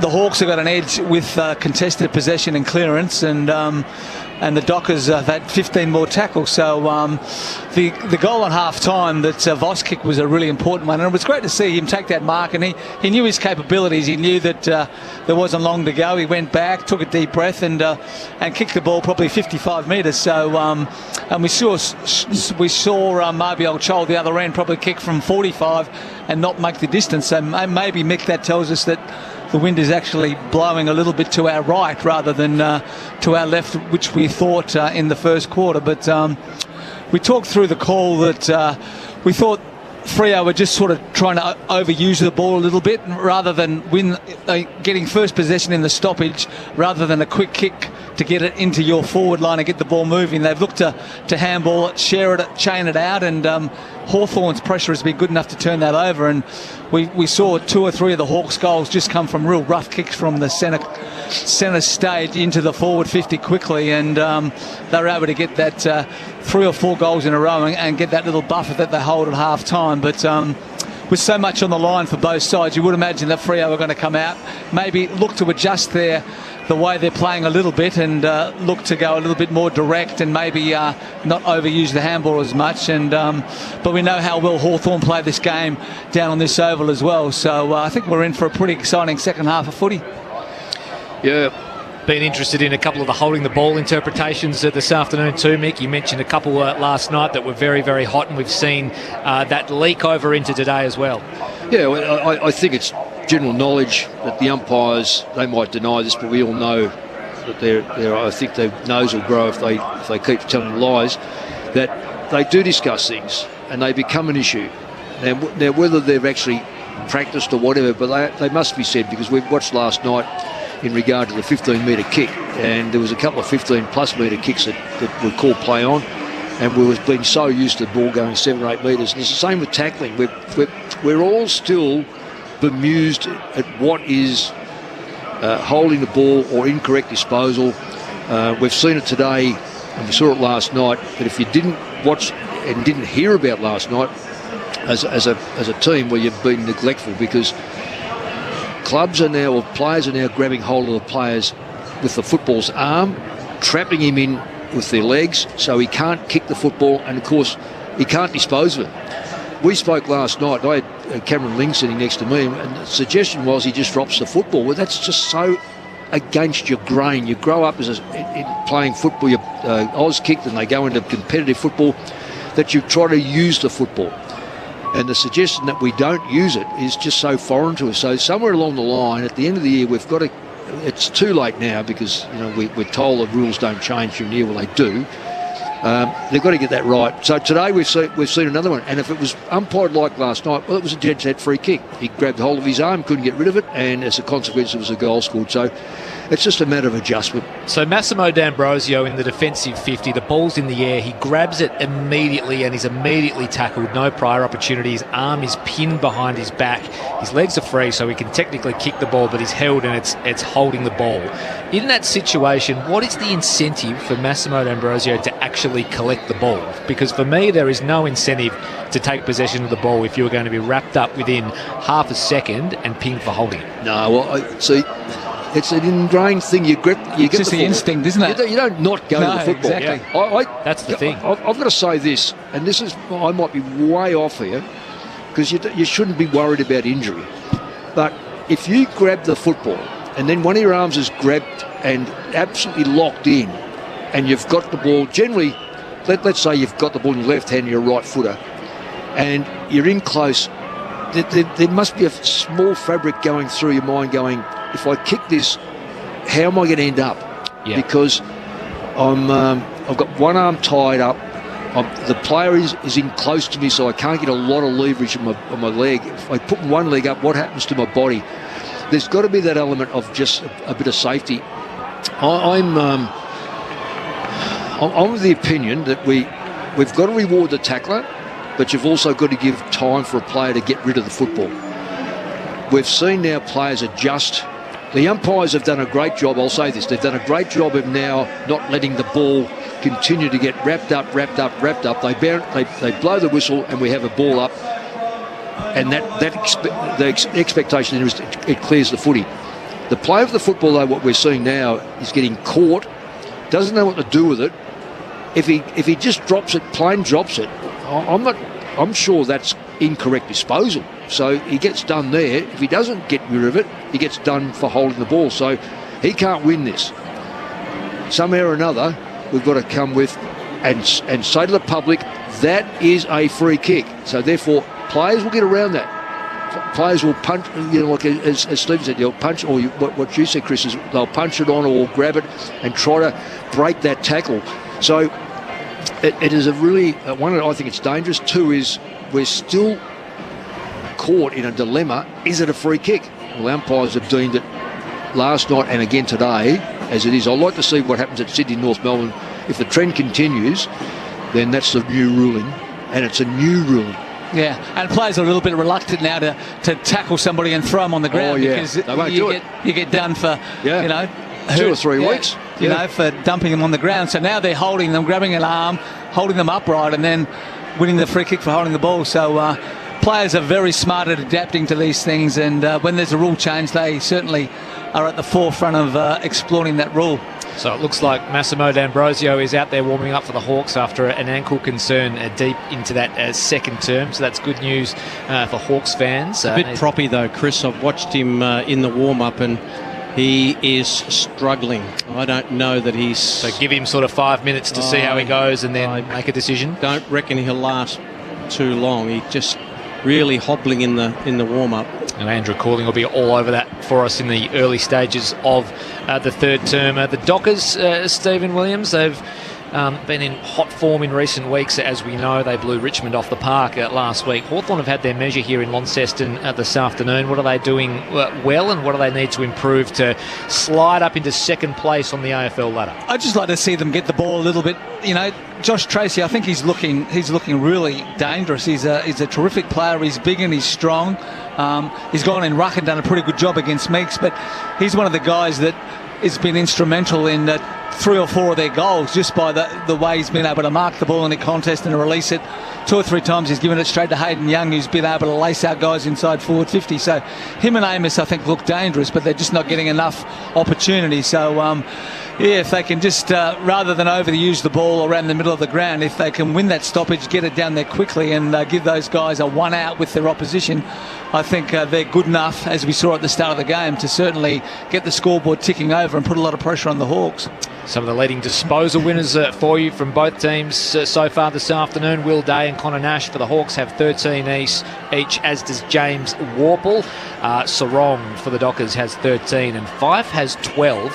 Hayden Young with 11. There is another game underway, half-time at the SCG, where the Sydney Swans lead North Melbourne by 42 points, 10-10-70 the Swans, North Melbourne 4-4-28. So it was a 7-goal to 1 second term after being up by just 2 points at quarter time. Sydney well in control at the SCG over the ever-improving North Melbourne. So players here in Launceston making their way back to their positions. D'Ambrosio is going to be starting out there on the near wing, so we'll see how he goes. Andrew Cooling with updates for us throughout the third term as we get just about all set to get back underway. Michael Maney will commence the second half with you. It's Saturday footy on ABC Sport. Round 18 action. Hawks and the Dockers. And it's the home team. 7 points to the good as we get ready to commence the second half here in Launceston. Umpire with ball in hand, just waiting for the music to finish. They do it pretty well here at York Park. Rick Fontaine is the man down there, and the ground announcing does a wonderful job. Just completed 10 years with the club, Rick Fontaine, as a ground announcer. So happy anniversary, Rick. Here we go. About set to roll. The Hawks by 7 points. Here we go. Early leap by Jackson. And now a free kick's going to the Hawks. Might be going to Nash. Got a free kick early in the first quarter too from the stoppage. And he's just waiting for them all to settle. Dockers have got back in number, so Nash now just kicked a long ball. Just flicks over the back. Jackson couldn't take it. Chol was there. Big tackle. Umpire said, give it to me. It's about 35 metres out from Hawthorn's goal. Inside 50. The early one to the Hawks. Jackson knocks it down from the ball up. Quick handball out by McDonald. And that ball's going nowhere. Another ball up. Hawthorn's strength is in midfield. Fremantle's strength is midfield. This is Jackson takes it out of the ruck to Brayshaw. Wagner got it from Young and kicks out wide. Just all grass out there. Leading in the race is Scrimshaw. Gets there before Tracy, but then is happy to roll it out of play. And the umpire said that's fair enough. And it'll be a ball in on the outer side wing. And no score so far. We've gone a minute in the third term. That was better intention from Luke Jackson as well, just to use his body, get Meeks out the way and take the ball and release it to his on-ballers. So when it comes, just back of a wing, out of side, Meek, decisive hit out. Sliding in was Newcomb. O'Meara at ground level as well. It's all wrapped up. Is anyone on... I'm just sorry, Steve. I'm just trying to see if anyone's on Brayshaw. Brayshaw's got a lift. If he can get going, Fremantle will win it. But if he doesn't, Hawthorn's strength is their midfield. Nash out of the congestion, fed it to Day, sent a high ball towards half forward for the Hawks. Draper and Chol go at it. Chol might have got into his back. Umpire said no. Here's Weddle. He's immediately claimed by Wagner. And they're at left half forward. Another stoppage as they feel each other out to begin this third term. Jackson flies through in the ruck contest, won it down. Day lays a tackle. Now Switkowski emerges with it. He's got some room to move on the outside. He releases O'Meara. He kicks toward half forward, but standing in the way was Frost, who takes an easy, uncontested defensive mark. Scrimshaw with the kick, just turned it over. Sarong now kicks inside 50. The mark taken by that man who kicked a goal on the halftime siren. Is Voss just stuck out his right duke and just pulled it in front of Sicily, and Voss will get another shot at goal. Well, Sicily's got a real problem. Sicily can't get both hands up. I've had a dislocate shoulder, let me tell you, it's not pleasant. And he's come off two of them, so for one arm, that is. Voss to bring it back to a point. He'll kick from about 49 metres. He's got a bit of a hook on this. It won't come around enough. But the first score of the third quarter goes to the Dockers. They move to 5-6-36. Hawthorn 6-6-42. That's his third shot for goal today, so he's probably a real highlight for the Dockers. But he's just got to make sure of those. That was another one that probably should have had. Just got too close to the man on the mark, Steve. From the kick in, D'Ambrosio, he just spun himself into some trouble. Now he tries to work something out, and he does with a chipping ball to James Sicily at right half back. He goes into the middle of the ground where Newcombe awaits, takes the chest mark. Just a tempered start here from the Hawks. He spies something out wide, and it's the run Jath. He put it out in front of him, but it's a battle now between Jath and Frederick. Frederick claimed the footy, and Jath claimed him. Handballed it to nobody in particular. Jath went and got it off to McDonald, to the bootlaces of Weddle. His handball was picked off by Clark. Dockers will get out of trouble here via Sarong. High ball towards the wing, and it's taken nicely on the chest of Brayshaw, who wheels around now and goes towards left half forward. He's got a target there, and there he is again. So Voss takes the mark, releases Young, spearing ball inside 50, and taking the juggling mark is Amos, and he'll have a shot for goal just inside 50, or maybe right on 50. That's the third time Young has kicked the ball inside 50 like that today to a target, so he's their preferred kicker, and outstanding, isn't he, at that? Yeah. He's played a hand in a number of their set shots this afternoon, Hayden Young. Amos one for the afternoon. Just wandles in, no pace on his run-up whatsoever again. So from just outside 50, sets sail. It never really looked like it. It didn't spin all that nicely, and it just fades to the near side. A minor score for the Dockers. You just think when you're kicking from that far out, Mick, you have to get momentum up, don't you? Not only that, you get too close to the minute mark, and they're both laid back on their kick. They're both gone to the left-hand side. You've got to either very slow learners or dopey, really. The Hawks have worked it to the wing, right in front of the broadcast spot here. Morrison is on the ground, and I'm thinking maybe D'Ambrosio is off. We might go to Andrew Cooling in a moment. Little squeeze kick out by McDonald. It's a bouncing chaos ball. Chapman trapped it beautifully. Got a good bounce. Now he's tackled. Lost it. Got rid of it to Draper. Now the quick handball away to Wace. She's got to flick it to the outer side. They dodge a bullet or two. Now O'Meara takes the mark for the Dockers. He kicks down the line looking for Sturt, who hasn't had much of it. And the ball just rolls out of play. Ward is right there. Andrew Cooling, the Hawks have made us up. They have, in confirmation, it is Massimo D'Ambrosio who's been subbed off with that ankle injury. He ran the first 5 minutes of the quarter up and down this wing, turned to the bench, shook his head and ran straight off for Morrison, so his day's over. So Morrison injected into the game, a like for the Hawks. From the boundary throw-in, spitting out of trouble was Brayshaw. Now it's Young, off to O'Meara, now Jackson. So the midfield numbers combining towards half forward. Amos couldn't quite drag it in. Frost, he was claimed by Amos. Umpire said play on. Hawks under the pump.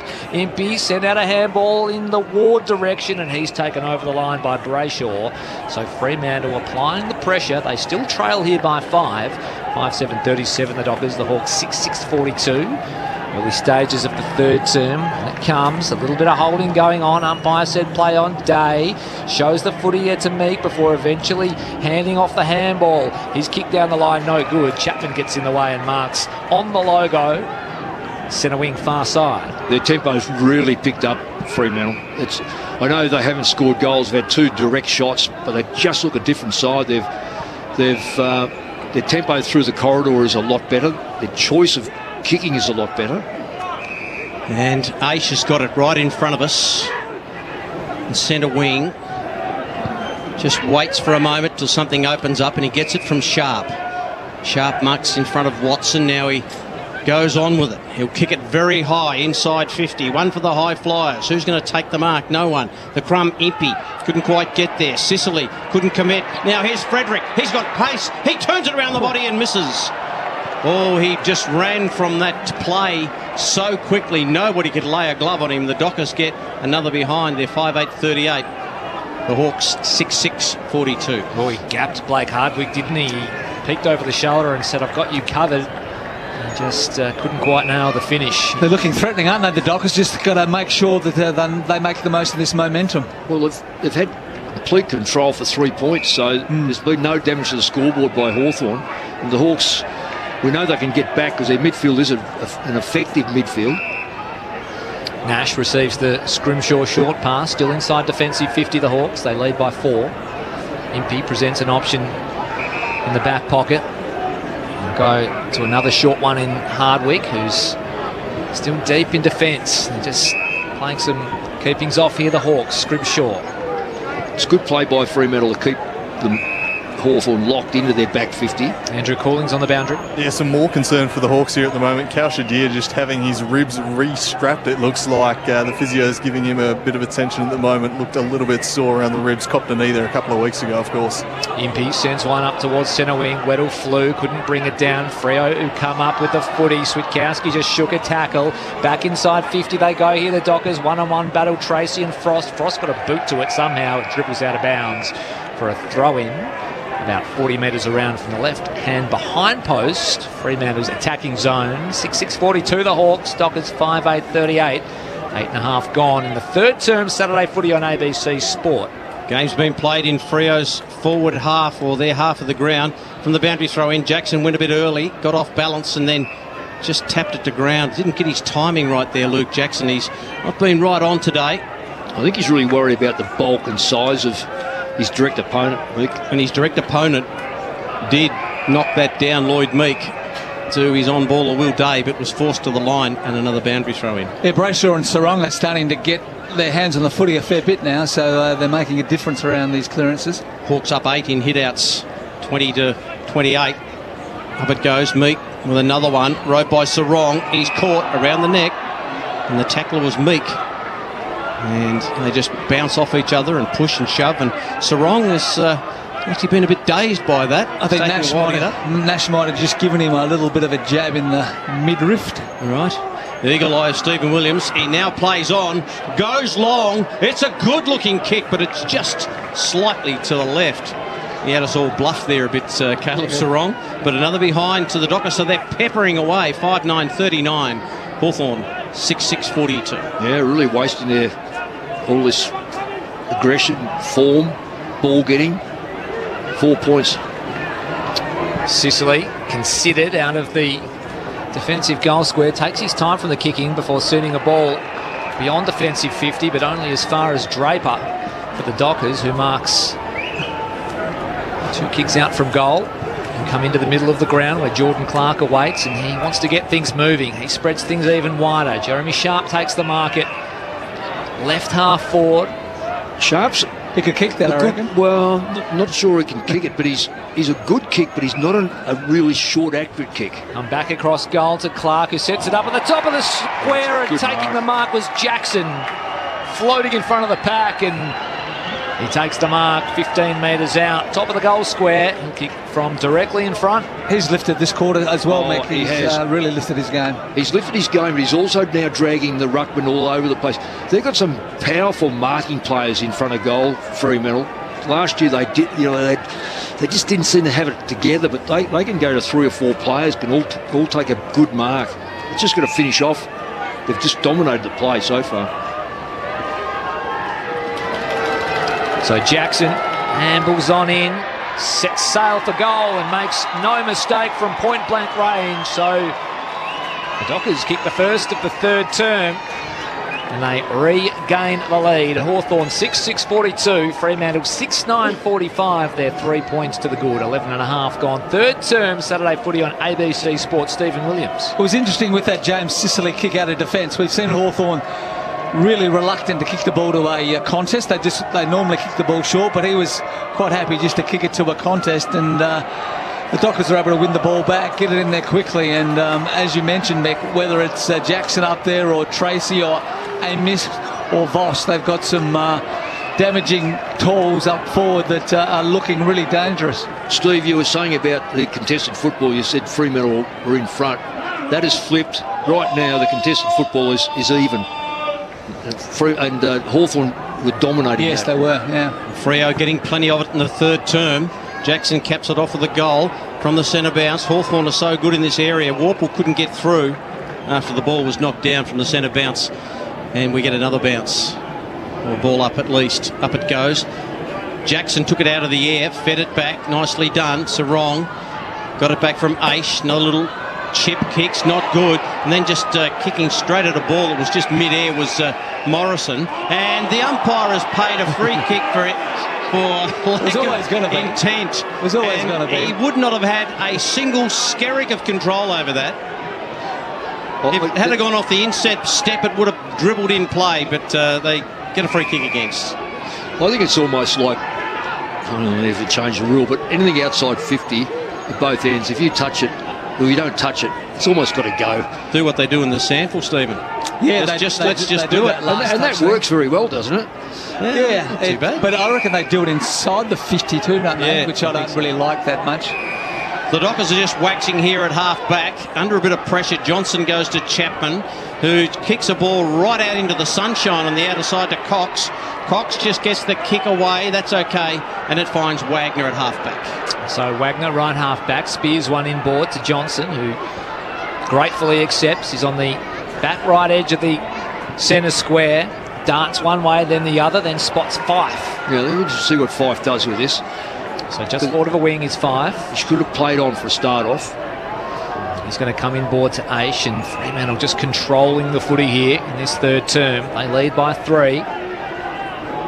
So Aish, 2 kicks from goal, sets it up into a dangerous spot. Hawks with the numbers in the pack. It came down to Amon, who loops the handball out, wanting McKenzie. It came to Hardwick. Now Meek, who's wrapped up and swung around, will have a ball up inside the attacking 50 for the Dockers. I'm just going to ask this one question. If Fremantle can get the ball in there quicker, they've got so many players that can mark the football that's mucking around with it so much.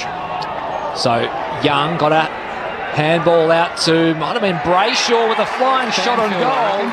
In fact, it was Banfield, so out of the congestion. The Dockers strike again, 2 in a row for Fremantle in this third term, and they extend the margin 7-9-51 to 6-6-42. Banfield gets on the board for Freo, his 19th goal of the season. Fremantle's 7th of the afternoon. Just look a different side. They've come out free, and on the flip side, Hawthorn look a different side. They don't look as aggressive. Certainly not running the ball like they did in the first or the last 15 minutes of that second quarter. Fremantle have just dominated. Change of ruck now. That's going to be interesting again to see with Jackson off the ground or forward pocket. Is Jackson off the ground? Yeah, probably is. Tracy's gone in there. So they don't lose anything down the front end of Fremantle because they've got players, bigger players down there. They've really got a very good, well-balanced side. If they can maintain this pressure.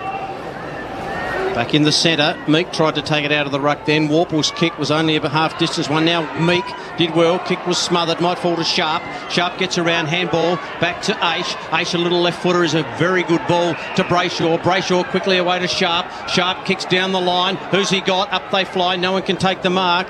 And Impey just guides it to the line. Left half forward.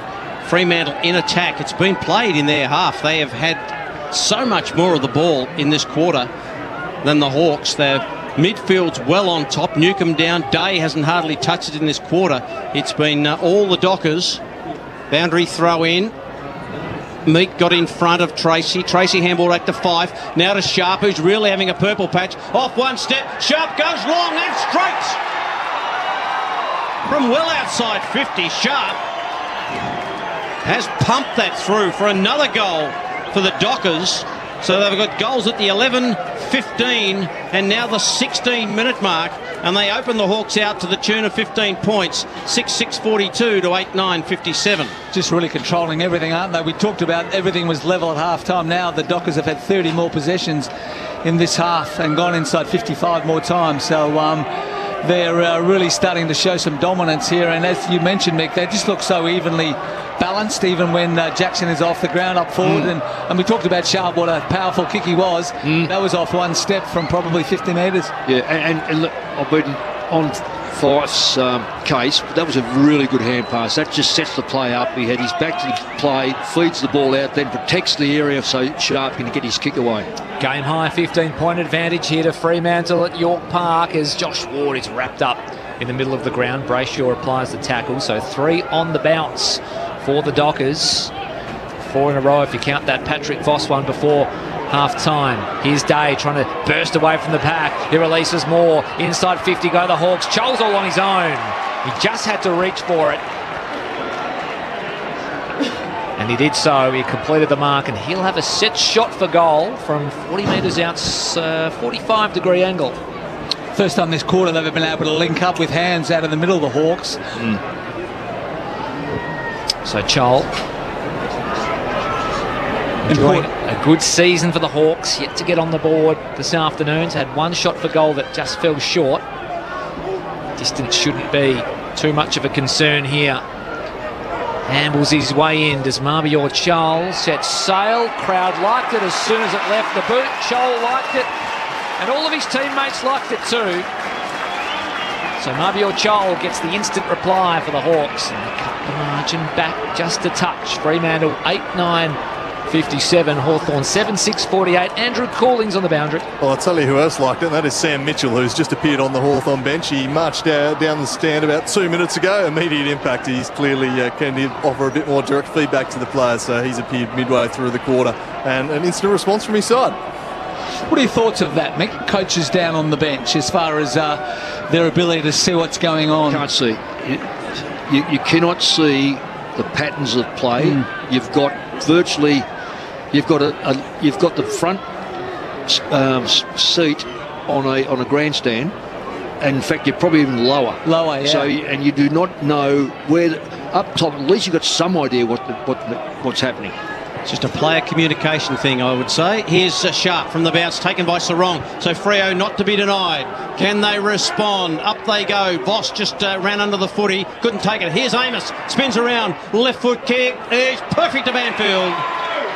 And lowered the eyes, and Banfield got on the lead in front of Impey and took a chest mark, and now will shoot from 40 metres out on a slight angle, and Banfield's come to life. In fact, they've all come to life for Freo. Yeah, because Sarong's the one, isn't it? He's winning a lot of the ball around the contest now, and Amos unlucky not to mark the ball, but then was able to recover, get it on that left foot and lace out Banfield. He's got some good speed, Amos. He has, hasn't he? He's going to be an exciting player. He's only 21. Kick one a few moments ago. That is a dead-eye dick kick from Banfield. I think he's just got it through, has he? He has. So the Dockers respond to the Mabior Chol goal.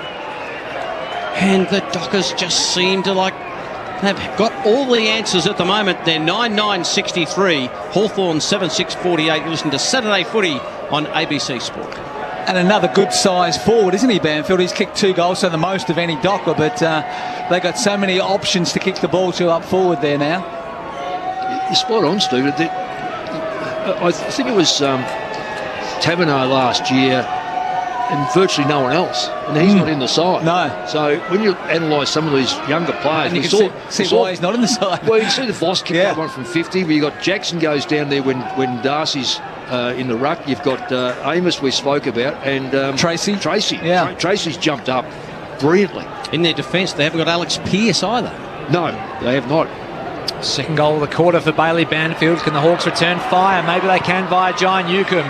Deep entry here for the Hawks via his boot, and it's Sicily who's gone forward and taken the chest mark. Yeah, just squint my eyes there to make sure it was the right player, and it was.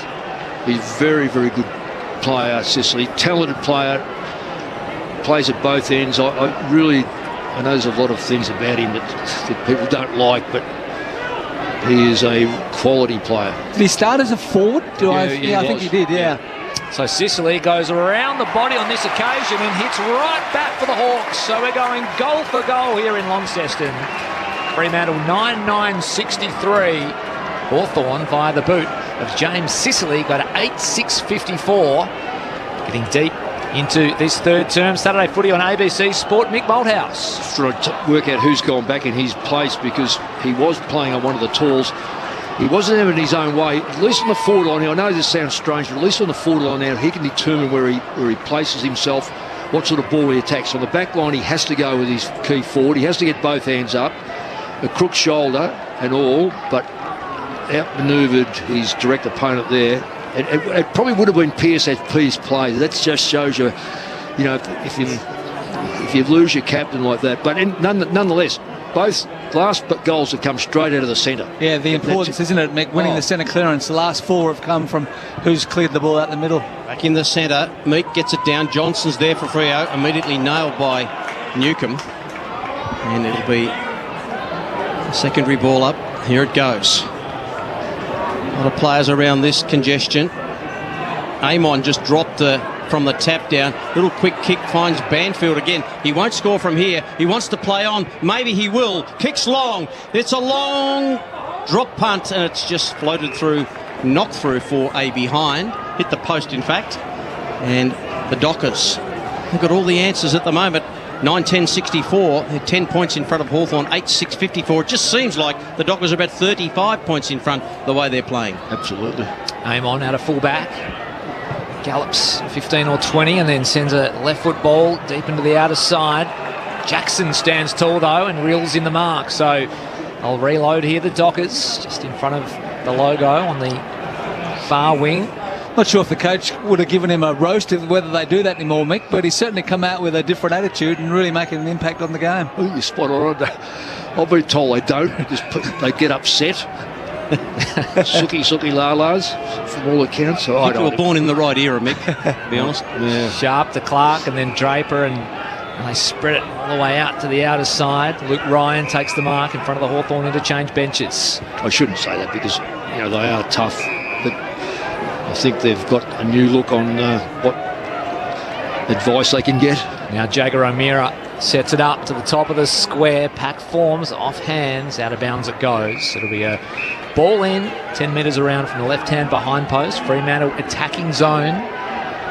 Dockers lead, 9-10-64. Hawthorn 8-6-54. Inside 5 minutes remaining in this third term. Hope you're enjoying the coverage. Saturday footy on ABC Sport. From the restart, Switkowski gathered the footy and Hardwick just drove him into the turf. We'll have a ball in, still inside. Fremantle attacking 50. Beautiful ruck quick by Jackson, then just to hit Switkowski on the move. He got it again, took it out of the ruck, snaps a goal and just misses away to the right. That would have been something else from Luke Jackson. He's only been in 4 times Fremantle for those 2 goals, so we're right in saying it's been a domination, but the scoreboard doesn't allow us to say they're not. Fremantle they're certainly not safe. Looks like Will Days maybe been deployed into defence as the loose. He had the kick in duties and then went to Amon, who found Weddle, but only just. He went by hand back to Amon, and they go through the middle of the ground here, the Hawks. It's Nash, gives it back to Amon, left foot ball towards half forward, a one-on-one involving Watson. He was held by Clark. So free kick here for the Hawks and the chance to set something up for the Wizard Watson. He goes wide and he finds Morrison. So he marks inside 50, but on a very tight angle. He's good for the distance. He's kicked a few of these over the journey, Harry Morrison. He's not bad from that angle. The Dockers have got to be wary here because we saw the Hawks earlier in the game just get that short little lead up. Yeah. Just the 1 goal for the season, though. He's been deployed as the sub on multiple occasions. He's a neat player. Here's Harry Morrison. Steps inside the paint of 50, just opens up the angle ever so slightly. And I tell you what, it was close, but just missing to the far side. A minor score for the Hawks. The crowd was on their feet momentarily to add to their tally. So 9-11-65 the Dockers. Hawthorn 8-7-55. 3.5 remaining in the third term. Luke Ryan with ball in hand. Orange boots. All the colours of the rainbow out there today. Starting to show out those orange boots, aren't they, as it gets a bit duller? They are. Kick to a pack. Newcomb. There he is. Oh, see that there? Lucky he went to ground. Well, that's the only thing that saved him. Yeah. On the blind side, players too. are now going to start diving on the ground. From the ball up, Jackson knocks it down. Johnson can't take it, gets the arms free. He's on the ground. Just flicks out the back to Sarong, who's been outstanding, to O'Meara, who's been really solid today. Jackson to Johnson by hand. Johnson off a step, kicks to a pack. Weddle's in the middle of this, can't take the mark. Flicks over the back. Banfield got it from Sturt. Banfield just backs off, then gets rid of Day, then squeezes a kick down the line. But it's ill-directed and it's marked by Amon. The idea was right from Banfield, did everything right. The execution didn't quite get there. Now McDonald takes the mark, gives it to Jath, who's been quiet today. About to get tackled, got it to Amon. He just steps through a couple. Then the handball's nicely done over the top to Impey. Impey's had to kick it long. He does. Sicily, his body work. He gets there. Oh, magnificent play to knock it away from Ryan. That was a goal saving. Just came off his man and did it well with the flight of the ball, and it goes through for a behind. That was, as you mentioned, that was great play, wasn't it? Just keep his eye on the footy, not give the front-on contact free kick away. Chapman and Sicily were the ones that were wrestling. Chapman was all over the shop. He was... Sicily had him beat, didn't he? Oh, he had him panicked. Yeah. He actually panicked him without the ball, hadn't even got in the air. So, luckily, he had great support. Chapman took the mark in the left back pocket, then poked it past to Johnson, who has it inside Docker's defensive 50. Will go long and strong up the line to a pack, getting in front into a good position was Weddle. Taking a good clean mark. Inside he goes. There's a little bit of heat on the kick, but McDonald brought it in. Released Day. Right football inside 50. A pack of Dockers. Off hands, it spills to Watson. Flying shot on goal. It's across the face and out of the full. No, it bounced before, I think. Yes, just on the line by the look of it. A couple of players are suggesting otherwise, but they won't change the umpire's mouth. Throwing it in. This is a test here for Fremantle's midfield. The Hawks are always on the move around these. They're Mitchell coached. Mitchell played that way. And it comes. Meek taps it towards goal, only as far as A. She just got his handball away as she slipped the Watson tackle over the top of 5. Now Sarong gathers the footy and runs out of tarmac. Another ball in right where the boundary line meets the 50 at left half forward for the Hawks. For all the domination in this quarter, Fremantle still lead by under 10 points. And that's got to be a concern if the Hawks get a run on in the last quarter. From the ball in and taken to ground was Newcomb. I'd be thinking about one move if I was Justin Longmuir, would be Ryan onto Sicily. Might happen. Here's Nash, just tried to feed it to Watson. Watson will get another free kick, and he's, as you said, he's good at those. Just threw the head back, and Watson gets the free kick against Young. Yeah. So he's about 60, 70 from goal. He pumps it inside 50. Up they go. No one can take the mark. Ball flicks over the back. Chance here for Fremantle to get through. And the big gang tackle in on Chapman by half a dozen Hawks, and it'll be a ball up about 15 metres out from the Hawks' goal. So golden opportunity here for the Hawks with about a minute remaining in this third term. Jackson straight into it, down the throat of Newcomb. Got a handball to Chol. He was stripped of the footy, and in fact, he was holding the ball. I think it was a throw. It was a throw, yeah. They probably should pay. They should actually play a throw rather than holding the ball. The umpires when that happens. He just tried to palm it off to someone, anyone, but he couldn't do it in a legal fashion. So Fremantle free kick. Beyond 50 they go. Morrison stands tall in the pack and takes the mark.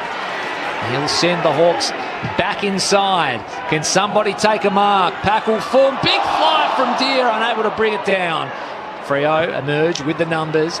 Torpedo, spiral punt towards the near wing. One-on-one battle here. It's Stirred and it's Hardwick. Hardwick just nudged him over the line legally. And we'll have a ball in, 17 seconds on the clock in this third term. This is forward to the interchange benches. Yeah, there's the decision with the umpires. Is it pushing it back? Is it deliver it out? Yeah. You got to make 50-50 each way. Yeah, too right it was. From the boundary throw in, Jackson worked his way to the front. It's got better and better as it's gone on. Switkowski gets the kick around the corner. Ball knocked away. Taken by Young. He hasn't got much time, Young. He's taken to ground. It's shallow inside 50 for Fremantle. They all dive on the footy. And I think that might be all she wrote after the umpire throws this up. It's about 50 metres out from Fremantle's goal. The umpire says, I'm throwing it up. Up it goes. And Meek gets the tap down, but it is three-quarter time here at York Park. And the Dockers lead this contest by 9 points. 9-11-65 to the Hawks. 8-8-56. Goal kickers for Fremantle. We have Banfield, who's got 2. And then singles to Voss, Switkowski, Tracy, Amos, Jackson and Sarong. And for the Hawks, Kalshadir has a couple. And then singles to McDonald, Weddle, Bruce, Chol and Dylan Moore, along with James Sicily, who's got a single. But three-quarter time at York Park, and it's Fremantle by 9 points. And you're on Saturday Footy on ABC Sport. And what a game we have here, Chris Rowbottom. Yes, it's a close encounter, and we're in for a grandstand finish as the Dockers take a slender advantage into the final change. 9-11-65, the Dockers, Hawthorn 8-8-56. Saturday Footy on ABC Sport. Back after this. The ABC Tennis Podcast is your Australian serve of tennis all year round, be it on grass, clay or hard court. Join myself, Catherine Murphy, and former Australian tennis players John Millman and John Alexander as we unpack results and storylines from the Grand Slams and beyond. It's the podcast Australia's Alex Demonor listens to. I know Alex is a big listener to the ABC Tennis Podcast. Find the ABC Tennis Podcast on the ABC Listen app. This is ABC Sports coverage of the 2024 AFL season. Every match on the ABC Listen app. Look for the AFL button. Confirmation it is Massimo D'Ambrosio who's been subbed off with that ankle injury. He ran the first 5 minutes of the quarter up and down the swing, turned to the bench, shook his head and ran straight off for Morrison, so his day's over. Back across goal to Clark, who sets it up at the top of the square, and taking the mark was Jackson, floating in front of the pack. So Jackson ambles on in, sets sail for goal and makes no mistake from point-blank range. So the Dockers kick the first of the third term. Meek got in front of Tracy. Tracy handball back to 5. Now to Sharp, who's really having a purple patch. Off one step. Sharp goes long and straight from well outside 50. Sharp has pumped that through for another goal. Here's Day trying to burst away from the pack. He releases more. Inside 50 go the Hawks. Chol's all on his own. He just had to reach for it. Ambles his way in. Does Mabior Chol set sail? Crowd liked it as soon as it left the boot. Chol liked it, and all of his teammates liked it too. So Mabior Chol gets the instant reply for the Hawks. Up they go. Boss just ran under the footy. Couldn't take it. Here's Amos. Spins around. Left foot kick. It's perfect to Banfield. And lowered the eyes, and Banfield got on the lead in front of Impey. Kick one a few moments ago. That is a dead-eye dick kick from Banfield. I think he's just got it through, has he? He has. So the Dockers respond to the Mabior Chol goal. Can the Hawks return fire? Maybe they can via John Newcomb. Deep entry here for the Hawks via his boot, and it's Sicily who's gone forward and taken the chest mark. So Sicily goes around the body on this occasion and hits right back for the Hawks. So we're going goal for goal here in Launceston. The 2024 AFL Premiership season. On your radio. ABC Sport Digital. And on the ABC Listen app. All to play for here in Launceston. It's Fremantle with a slender advantage over Hawthorn. 9-11-65 the Dockers. The Hawks 8-8-56 in what's been a pretty entertaining affair of back and forth football, and plenty on the line for the Dockers. They can move into second on the AFL ladder with a victory here at York Park. Hawthorn can continue to knock on the door of the 8 if they are able to prevail this afternoon. There's one more game currently underway at the SCG, and it's Sydney leading North Melbourne by 63 points deep into the third term. It's the Swans 16-14, 110. North Melbourne 7-5-47. Logan McDonald has 4 majors for the Swans. Papley has 3. Warner and McLean with 2 apiece. Nick Larkey has 3 for the Kangaroos. It feels like this is anyone's game, Mick Moldhouse. It was Fremantle with 4 goals to 1 in that third term, but the Hawks wouldn't quite go away. Turn it on. I'm going to throw a question straight to Stephen without notice, Stephen. if you had to give 3, 2 and 1 right now, I'll give you a chance to think about it. But and the reason why I ask this is because it's been such an even game by a lot of players that just what I said about Brayshaw being out of it, he jumps up and does something really special for about 7 or 8 minutes. Then he goes out of it again, and then you get Day goes up into it and comes back out of it. Sicily, you can see that he's not comfortable in the back line. He goes forward and kicks a lovely goal. Then Jackson jumps up. In fact, I'd give Jackson 3. See, Jackson's highest possession getting player. He's had 21 knockouts or hit-outs, 19 disposals, but his direct opponent has had 42 hit-outs. Yeah. So and only 9 disposals. But more importantly, Fremantle got back on top in the clearances. Yeah. So do we equate that to the fact that the hit-outs from Meek aren't really, they've been sharp, been intercepted, or is Jackson having some impact on the ground? I tend to agree though. I think Jackson's probably best. Sarong picked his game up. Yeah, Sarong as well. Yeah, I agree. Impey, you say that. Impey and Amon started to get some running going, didn't they? They started getting the ball. It's just so. Nash has had a good day, but it's 6 and 12. His hand passes have been okay, but not great. Newcomb's the one that probably he's only had 9. He's normally a big accumulator of footy, so look for him in this last quarter to get his hands on the ball a bit. Shadows lengthening here at York Park. Fremantle will have the first centre clearance via the boot of Sarong. Inside 50 they go, and just working his man underneath it beautifully was Amos. Voss, I think. Voss, takes the mark. He's a very strong player, and knows when to use his. Look, he's pushed his opponent right out of the way, and quite legally, but he doesn't look massively big around the shoulders, but you see through his hips, he's really strong. Yeah, Voss into the side this afternoon, has one on the afternoon, sets sail on this occasion, looks pretty good off the boot, it's right to the line. Weddle got a fingertip to it, knocks it over for a minor score. So first score of the fourth and final term. It's 10 points the margin. Fremantle 9-12 to Hawthorn 8-8. Early stages, fourth and final term. Andrew Cooling's on the boundary. Yeah, Fremantle have activated the sub during the three-quarter time break. Sam Sturt has been subbed out for Sonny Walters. No injury there, purely tactical. 1 goal, 3 to Voss on the day. The ball's found its way to the wing. Laying over the footy is Jackson. He's been pinged. I don't know why he went in. Why would he, as a natural right footer, go inboard and not give the ball and turn back towards the boundary for his right foot? It's just amazing. But then again, he's a ruckman. I've totally been bemused by ruckman for a long time. Chol with the shallow inside 50. Deer went up very early. Watson, little handball over the top. Now back to Deer. Now gets back to Bruce. Bruce just fumbled. We don't see that very often. And the ball just floats out of play, and it'll be a ball in about 25 metres out from Hawthorn's goal in the left forward pocket. And they are at least in attack. The first goal is going to be a really important one, isn't it? Freo get it. They really push out to almost a game-high lead, but the Hawks get it. They're back within a kick. 15 points. Oh, lovely knockdown by Meek to Newcomb, who turns it round the body. Classic ruck to midfielder goal. And Newcomb on the roll, as you said, coached by Sam Mitchell, no stoppage, knows it well. Newcomb's learning, and the Hawks get an early one in this final term. Well, if you want to show some kids coming through the art of ruck work and movement around a pack, there'd be none better. That is just classical. Bad setup by the Dockers. They are all duck and no dinner. Honestly, it's all stuck on one side. But nonetheless, what a beautiful bit of tap work. That's Robbie Gray at his best, isn't it? Off the ruck work. Ryder? Off Ryder, yeah.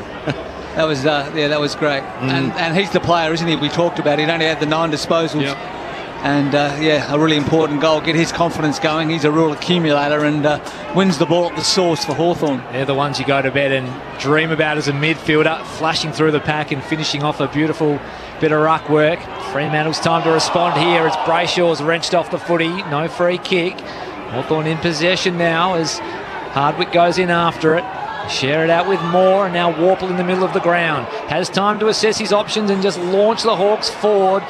Sicily's down there, but he's well and truly outpointed by Cox. He's under some duress at the moment, Sicily, struggling for full range of movement, it's fair to say.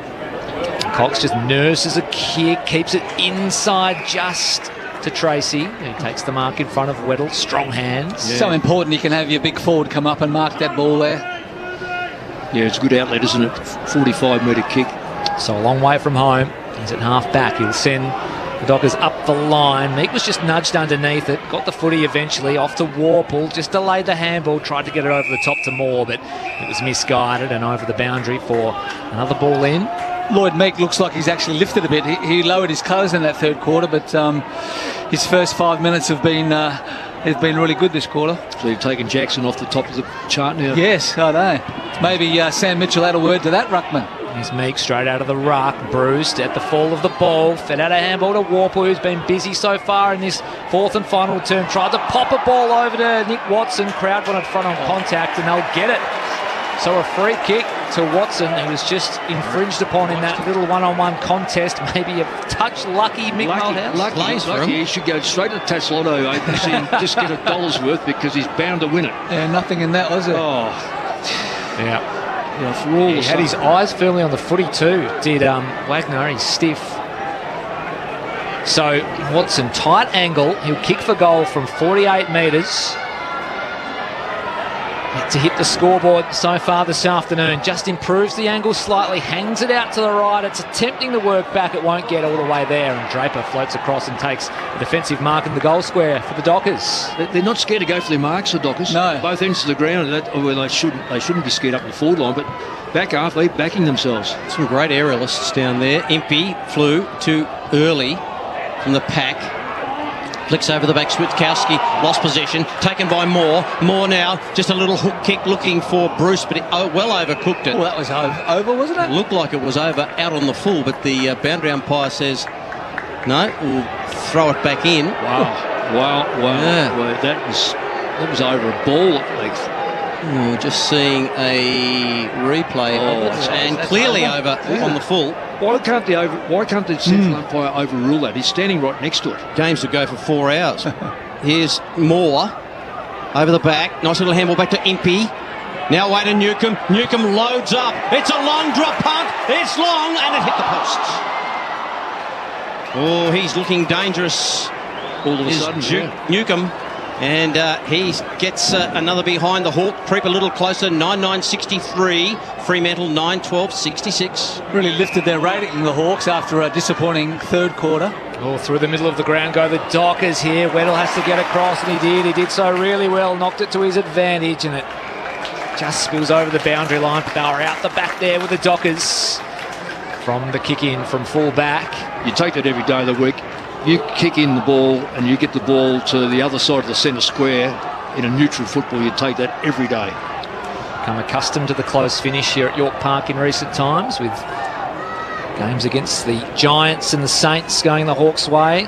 This is taken by Moore off the ruck contest. He's taken by Clark, and then Clark got the footy and Moore tackled him at ground level. Another ball up. It goes. Jackson won it. He's Moore again. Takes it out of the ruck contest and just slaps Hawthorn forward. But Cox once again getting in front and taking another defensive mark. He's been really strong down back today for the Dockers. You can see how they miss him. And when you think about him and Pearce, bring that back in the side. I don't know who goes out of the side because they've held up pretty well, really, the back line. I think Cox from Glenelg, Steve? Yes. Yeah. No, West Torrens. Woodville West Torrens. Woodville West Torrens.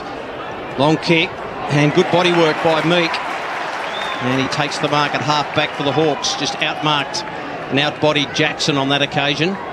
He's on the outer side. Inside his defensive 50, kicks and finds Jath. Jath now goes to Scrimshaw, so they open it up to this side of the ground. Scrimshaw could have a bounce. He has one. He won't have a second. It's about to get closed down, but the kick was immaculate and found Impey. Now Impey, just another little hook kick, finds Chol on the bounce. Can he get rid of it? Just knocked it on toward Warple. Warple copped one on the way through, no free kick. Might have ducked his head. Now Warple's kick to Bruce.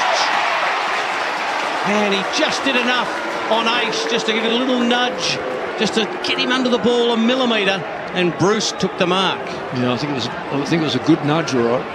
It's interesting, isn't it? They push in the back from behind and they let that go. Yeah, both hand nudge. Oh, that's Bruce will go around the body from 30 and he nails the goal. He doesn't miss many of those. The Hawks are out by 9 points.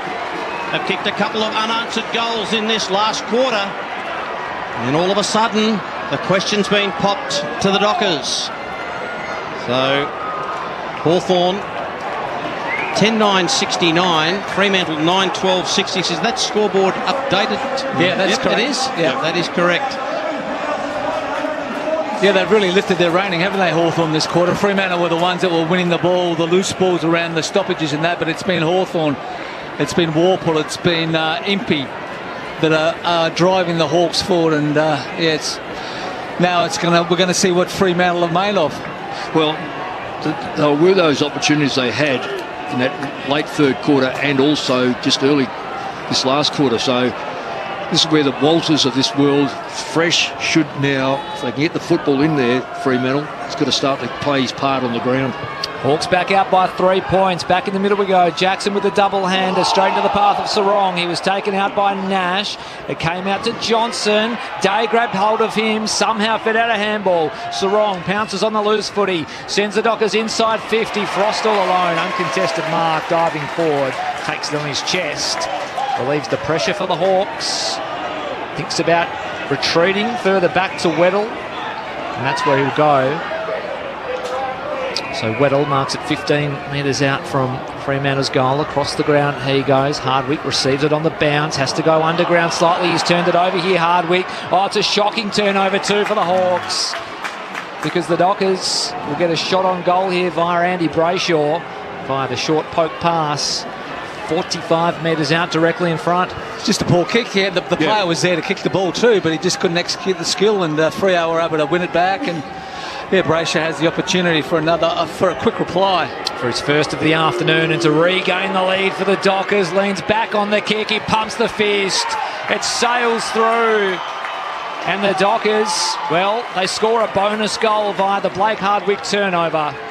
And Fremantle go to 10-12-72. They lead Hawthorn 10-9-69. The Dockers by 3 points. Saturday footy on ABC Sport. Mick Malthouse. It's exactly what you just said. It was just a poor disposal, really. The setup was quite okay. They had their target. They were going to go around the outer. They had two targets in front. I always look up to see what they've got in front of them to play chess, not Chinese checkers. So your chess work is to get the football to the forward line as quick as you can. They had that all set up, just a poor disposal. But you can't afford to fumble a football that comes at you on the ground either. So that's what happened. He just took too long to gather that football up. So it's good play by the Dockers. And they needed that as a steadier because they dominated the third quarter. Dockers by 3 points. Jackson reaches over the top, gets the knockdown. Who's going to get the clearance? Could be the Dockers. Out they burst. Well done by Sarong. Got away to Wagner. Wagner kicks inside 50. It's a really high ball. All Hawks here at the front. Taken away by Voss. Little handball back to Young. Young's quick kick looking for Amos. Here's Walters. He's dangerous. Did he drop the footy? Crowd said ball. Umpire said play on. Hawks under a lot of pressure. Aim on. Just squeezed the kick out. It was looking for more. Moore couldn't take the mark. So Chapman, the Dockers are still in here. Chapman with the handball to Johnson. He's tackled the ground. The umpire said no, that's okay. It rolls out of play. Boundary throw in. Freo in attack just outside their forward 50. They lead by 3 points. Yeah, your safety is definitely the boundary line. That umpire then looked at the boundary umpire first before he gave the decision. So they're the giveaways. Right half forward for the Dockers. Boundary umpire throws it in. Meek roves his own tap. Handball over the top to Warple. Taken off it by Sarong. It fell out the back to O'Meara, who sends a sloppy ball inside 50. Here's Day. Takes it on the bounce. Dumped into the ground by Walters. And on another day, that might be a dangerous tackle, but not today, says the umpire. Also, could have been a free kick for holding the ball too, because he had. Could be either. He took a step.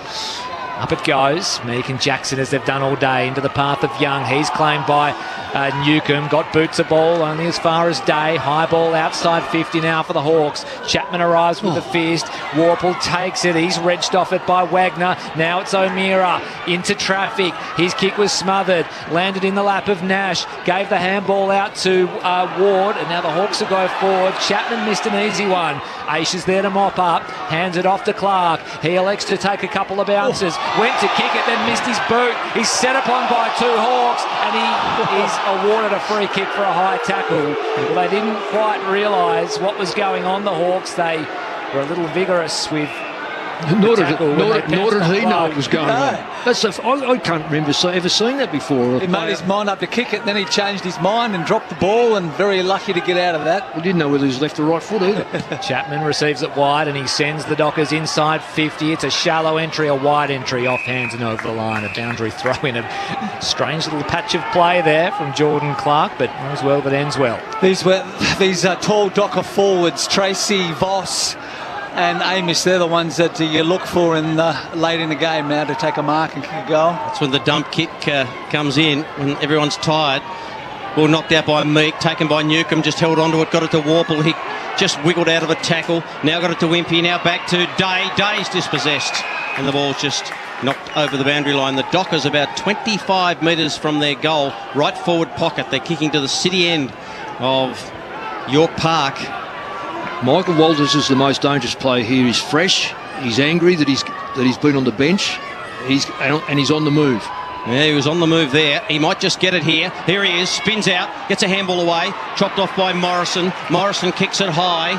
Cox is getting back, can't take the mark, but the man right behind him in Chapman is. And here go the Dockers. They've got a man right in the centre of the ground, and he takes it now and boots it long. That's Sharp. Sharp's hoping for a mark. Up they fly. No mark taken. Frederick was there.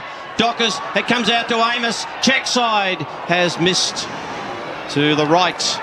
And it's a behind, Jai Amos.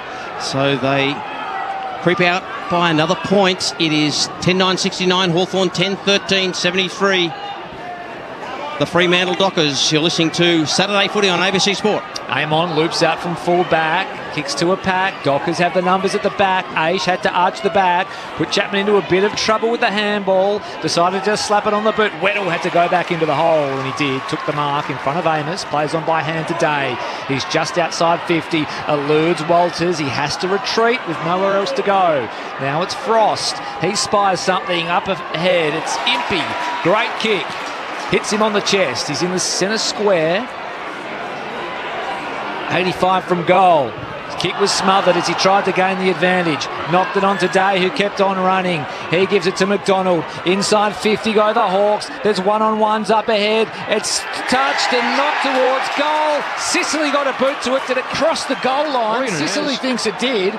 And I think we're going to have a look at this. I reckon it's either a goal or it's play on, surely. Sicily toe poked it on the goal line. It just may have dribbled over. He certainly thought it did. The crowd behind the goals thought it did. I thought it did. What did it come off? I think that's the thing. Let's have a look at it.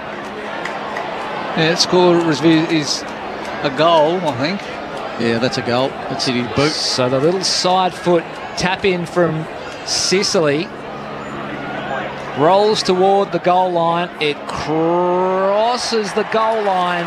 It eludes the fingertips of Matt Johnson, and this is going to be a goal to the Hawks. Sicily's second since being moved forward, and Hawthorn will regain the lead here following the goal review. So there it is, James Sicily with the double Cobra fist pump. Hawthorn regain the lead here in Launceston. 11-9-75 the Hawks. Fremantle 10-13-73. Saturday Footy on ABC Sport. Mick Malthouse. Well, I guess I'm looking at a game that means more to Fremantle than it does to Hawthorn. Hawthorn's pride, yes, they want to go up the ladder. They want to get things right. But Fremantle have got so much hanging on this game. And when I analyse around the ball, that they've dominated the third quarter. This has been shared quarter, albeit the fact that when Hawthorn go forward, they look dangerous. There's a lot of slow motion going into the Fremantle forward line. Hence, it gives Hawthorn a chance to get all their numbers back. Until that changes, it'll go to the wire, but Hawthorn will end up with their nose in front. Hawthorn by 2 points. Bounce to the ball, Weddle goes into the ruck and knocked it down. Morrison did it nicely to Warple. Hawks are going to go forward. Nice smother there, that was by Johnson, but it falls to Jath. Jath just weaves around, gets it back to Mackenzie. Now back to Warple, his kick was smothered again, can't get it away. Jath tries to knock it forward. In they go, just fills out the back, goes to Warple. He just brushes off one, then a handball back to Jaff. Joel, that might have been a throw. I'm sure it was. The umpire didn't pick it up. And Hardwick just goes out wide and finds a teammate in Morrison. Morrison goes short to Mackenzie. So Mackenzie just ducks back inboard. Who's he going to pick out here? Mackenzie just kicks the ball. It's a real floater. They just set it up beautifully for Clark to take the mark. Sicily couldn't go with him. And Clark takes an uncontested mark. Poor kick by Mackenzie. And the Dockers will leave it from deep in defence with Ryan. Sigh of relief for the Dockers defence. Crowd was rising and the Hawks were on the move. Ryan in the right back pocket here. He'll go short to Aish. And that's a dangerous kick. In from the side was Day. He picked it off and he's going to go inside the pocket and he's turned it over himself. So a rush of blood from Will Day after effecting the turnover, and the Dockers get out of jail. The Hawks blow a chance. Aish was the one who picked off the Day kick back across to Clark. And now Luke Ryan in the left back pocket on the other side of the ground. So it's a strange little pass from Will Day. He had more time than he thought. So Wagner receives the short pass inside the defensive 50, still here the Dockers. They'll go beyond that now with a kick up the outer wing. Scrimshaw in front, takes the mark for the Hawks. Comes back to Amon, who dropped an uncontested mark. He'll let the Dockers in here. Frederick picks up the loose footy, has to ride a tackle. He'll release Walters. He'll take on Weddle. Over the top now to Switkowski. Arches the back on Scrimshaw. Wheels a full circle, sends the ball into a one-on-one to Amos. Off hands now at the fall of the ball was Banfield. Out it comes now, spills out to McDonald, had to get it on the boot, kicks toward the boundary, was tackled as he did so. What will the umpire say? It's insufficient intent. Fremantle free kick right in front of the interchange benches. Oh, don't we liven up when we see the umpire running and stick that chest out and tap it out. You know exactly what they're going to do. Here's Clark, kicks inside 50. Weddle couldn't take the mark, got his hands on it. Warple, he's been pretty good to Ward, who's had a quiet last quarter. It kicks to a contest. Deers at the back, and a good mark. Yes, it was paid. I think that's Clark. No, he's had a few moments in this last quarter, Clark. Yes. Some good, some bad. Yeah, but generally reliable. Has been pretty good for them. He just goes back to Draper, who's at half back. In the defensive 50, they're going to do the switcheroo here with Ryan. Ryan's a true centre-half back. He goes out wide. He's got a man in a bit of space out there in Sharp. So Sharp takes it. He's had a good game, Sharp. There's not a lot of time left. You can muck around with the ball all you like, but you know what? The goals are up the other end and they're probably 130 metres away. So there is time, but you've got to be balanced about your time. Johnson's got it now for the Dockers, just kicks really high. Weddle comes from 3 deep to knock it away. Day just weaves through, gets it Mackenzie. Mackenzie's dinky little kick might be okay to McDonald. McDonald, this is the next kick. This is the next kick that's important if you're a Hawthorn supporter. And I'll tell you what, that's not a really good kick. It's been chopped off by a former Hawk in O'Meara, who goes to Frederick. Frederick spreads to Banfield, who marks in front of Jaff. Right half back, the Dockers, so we're inside 6 minutes remaining in this game. Hawthorn by 2. Into the middle he goes. Fife takes the uncontested mark. Ooh, that's not such a good kick. Oh, and it just really opened the door for McDonald. So the short pass to Cox, it bounced on its end. Cox missed it. McDonald claimed it, and Cox claimed him. So Hawks force a stoppage in the centre square. Am I allowed to say anything about Fife? I mean, it's a 10-metre kick and he can't hit the target. Off the ruck contest, Brayshaw evades a tackler, gives it to Fife, scraps one towards half forward for the Dockers. It bowls over a couple. There's a one-on-one here inside 50. It's a really good battle between Young and Weddle. Young took possession. Weddle took possession of him. And he didn't dispose of the footy legally. Hawthorn win a free kick. They play on immediately. Scrimshaw has time to take a couple of bounces. Left foot ball up the near wing. There's another one-on-one. They're all over the ground. Over the back, that's a really good mark taken by Deer. He plays on immediately. He wants Sicily in a one-on-one. That's where he goes. Ryan affects the spoil. Comes at the back now. Dockers in possession. High ball beyond defensive 50. Morrison fights for it, as does Brayshaw. Players arrive. It's at ground level.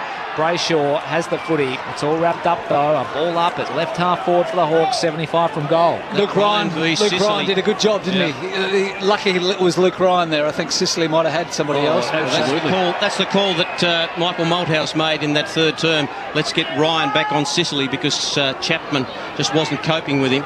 And Chapman's done quite well actually, coming out a little bit further from the goal. Upfield. Yep. Boundary throw in.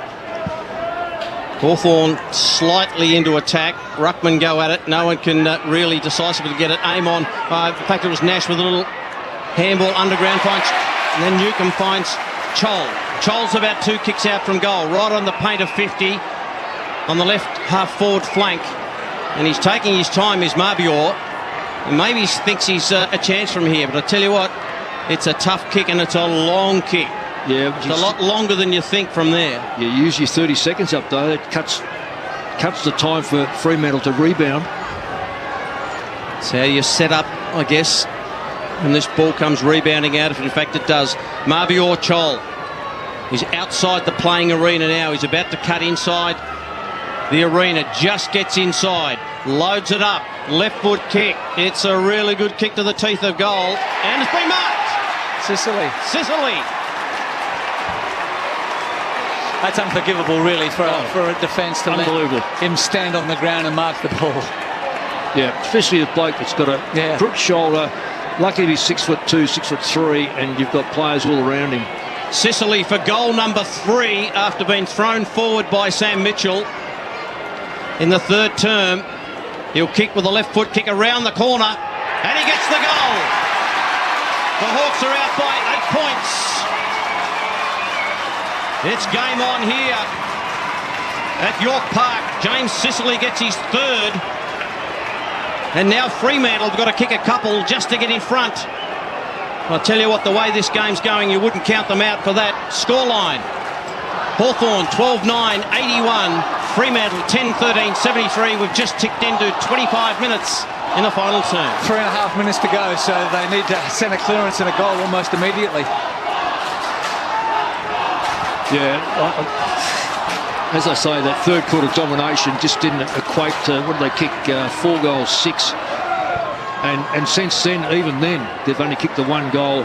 The Hawks have kicked, 4. Yeah, Jackson was probably the catalyst to get that moving. He hasn't touched the ball in this quarter. No, he's got... 3.5 minutes is all that remains here in Launceston. Hawthorn out by 8, and here's Will Day out of the middle of the ground. They share it. Ronald McDonald rifles a pass inside 50 to Bruce. Luke Bruce marks on his chest in such familiar fashion. And he's lining up for goal. A 45-degree angle will take his longest and strongest from just outside 50. Newcomb's really lifted this quarter too. Gets to the paint. It's smothered off the boot. Fremantle come up with it via Hayden Young. He's taken to ground by Connor McDonald. A stoppage inside Hawthorn's attacking 50. Another goal here would just about make it beyond reach for the Dockers, but they're not home yet here, the Hawks. Off the ruck contest, here's Newcomb, massive final term. Aim on now, left foot ball into the pocket, finds a target. Well, it was Watson who marked it just inside the boundary line. And here's another one that could take 30 seconds, and that brings it back to almost it's not impossible, but if he kicks the goal, it will be impossible for the Dockers. They've only got themselves to blame. Their work rate's dropped right off this quarter. Sure has. And full credit to Hawthorn. They've just kept at, really, dominated in the third quarter, and now have reversed the roles. So, Nick Watson, if he's ever to live up to his nickname of the Wizard, this will go through. He improves the angle, sets sail on goal. Abracadabra! Nick the Wizard Watson seals it for the Hawks. What a finish from inside the boundary line. And that's what this club recruited him for. 13-9-87 Hawthorn. 10-13-73 the Dockers. And Hawthorn within touching distance of a famous victory here in Launceston. Their 19-year-old Eastern Rangers 170 centimetres. This is what makes Australian rules football so compelling for everyone. Yes. If you've got the grunt and you've got the desire, you'll make it. Now, he's a long way short of being a dominant player, but he's kicked a goal today. That's right. And he's been instrumental in their win. He's a long way off a wizard, but he has done well. He's got a bit of abracadabra about him, though, hasn't he? Good call, Chris. Back in the centre. And another stoppage. Freo have been really disappointing in this last quarter. After putting themselves in a winning position, they've just really dropped away. And full credit to Hawthorn. We'll just get another stoppage. No, it won't be. Newcombe tried to find Meek with the handball, but Hawthorn will like this. Ball up after ball up will be the way to go. It's been Day, Warple, Newcombe in this last quarter that have really controlled it. I'm glad you're giving the vote, Stephen. Knocks it down. McDonald just got it back to Moore. Moore just about to be tackled by Frederick. Ball flicks over the top to Nash. Nash will be taken to ground by Sarong. Ball jars loose and the umpire is going to ball it up. 28 and almost 29 minutes gone. Final term. Hawks by 14. Another ball up. I think the Hawks might be home here. Docker's desperate for a couple of quick goals, and maybe there's a free kick. Didn't give the ball back. Didn't give the ball back to the umpire. Goes to Jackson. Goes to the handball to Wagner. Wagner goes away to Sarong. Sarong kicks inside 50. Who can take a mark? Oh, big push. Big push out by Voss on Jath, and it'll be a free kick to Jath. And he'll just slow it down a little bit. That's the one you normally get away with, the blatant push in the back up forward. So Jath deep in defence for the Hawks. Kicks for distance, up the outer wing, standing tall in the pack was Meek, who extended the Dukes and took a strong mark. And with 43 seconds on the clock, he's got to get going, he's called to play on. Just got a handball away. Impey at right half back sends a long ball up the line. Nash worked underneath it. Docker's come up with it here. Do they have one last thrust forward? They'll have to pierce the Hawthorn defence. Banfield's been good. Pokes the pass inside 50. They'll have a shot on goal here. Tracy marks 48 metres out from goal on a 45-degree angle. The clock's going to elude them with 15 seconds left. Tracy crosses the paint of 50, sets sail on goal, misses to the near side. A minor score as the clock ticks down. Hawthorn are going to record a very famous win here in Launceston. Carl Amon holds the footy in the defensive goal square, plays on, siren sounds, and the Hawks record a 13-point victory over the Dockers in Launceston, and they continue to knock on the door of the top 8 and pursue the most unlikely finals campaign. Way to win, riding the bunks with a grin and Hawthorn. Come what may, you'll find us riding. Teamwork is the thing that talks. One for all and all for one's the way we play it more.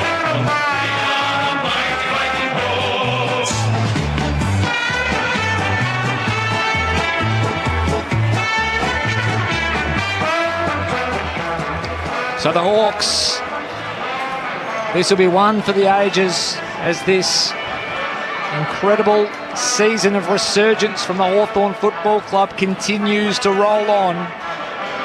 They kicked 5-1 in the final term to overrun the Fremantle Dockers, who had a golden opportunity to climb to second on the AFL ladder. Hawthorn now just percentage outside the top 8. Stephen Williams, Mick Moldhouse, a pulsating finish, and the Hawks hold their nerve. Well, they certainly did. I was just trying to chase up who Fremantle played next, but that's a game that got away from them. You scared me at halftime, you guys, when you said that the record shows that if you're trailing at halftime, you don't go and win the match. And that's exactly what took place. It's just an amazing stat.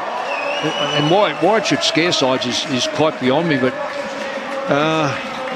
I think, Stephen, you said you would give your votes to Jackson at three-quarter time, and I was saying, yeah, well, I reckon you're spot on, but as you said, didn't touch it. Meek got so far on top in the end, and that goal, that tap goal to Newcomb was just extraordinary, and that set the rot from there on in. Well, the Dockers just seemed to be reactive. Then there was, they'll be disappointed with their midfield. Their midfield got smashed in that last quarter. Yeah, I agree. And I still think it's very hard to pick best players, because how often do you win a game with 41 inside 50s, 41, and your opponent gets 43 or 44? It's quite damning, really. But nonetheless, Fremantle play Melbourne next week, so they're not going to lose. They're still going to be in the run for top 4. This one is dented, particularly if this one will hurt top 2 chance for sure. Well, that's right. Particularly now that, well, I don't know whether they had the capability of top 2, but top 4 you've got to hang on to. When you look now, Geelong will go in front of them, will stay in front of them on today. Essendon got a chance to go in front. Well, there's a number of sides got a chance. So this is what happens in a close competition. You lower your intensity for just a breath, and it gets taken away from you. It's a terrific advantage, though, isn't it? Hawthorn coming to play Fremantle down here. Like, Fremantle have to fly from Perth. Yeah, but that's look. Yeah, I've coached 10 years over there, and it was dangerous and it was hard and this sort of stuff, because you played on grounds like Ardens. Well, we played at Ardens, we played at Windy Hill, we played at Western Oval and Collingwood, but you're familiar with these grounds. Yeah. There's only half a dozen grounds in Australia that you play on. This is a perfect ground. It hasn't got the idiosyncrasies of some of the grounds where they slope one side, or the wind, and this was. Well, you can get wind here, but have a look at it. It's a beautiful day. Yeah, couldn't have got a better day for footy, could you? No. So good sides win, though. When you're challenging and you're a good side from interstate, in your premiership years, and I'm sure Port Adelaide and West Coast, Mick, when you were coaching them, you won almost everywhere, and you've won a fair share of your home games. So, but there is something about Hawthorn in Launceston, isn't it? They always. Was it Brisbane they played here last year? Yes. Yep. And Brisbane were right on top. Top of the ladder, perhaps. And really, you would have thought the roles were reversed, and that's why I picked Fremantle, Hawthorn before the game, based on the fact that they just don't lose down there. Yeah, and they're a good side. They are a good side. Their midfield is as tough as they might lack that one little bit of real class in there, but they're workers.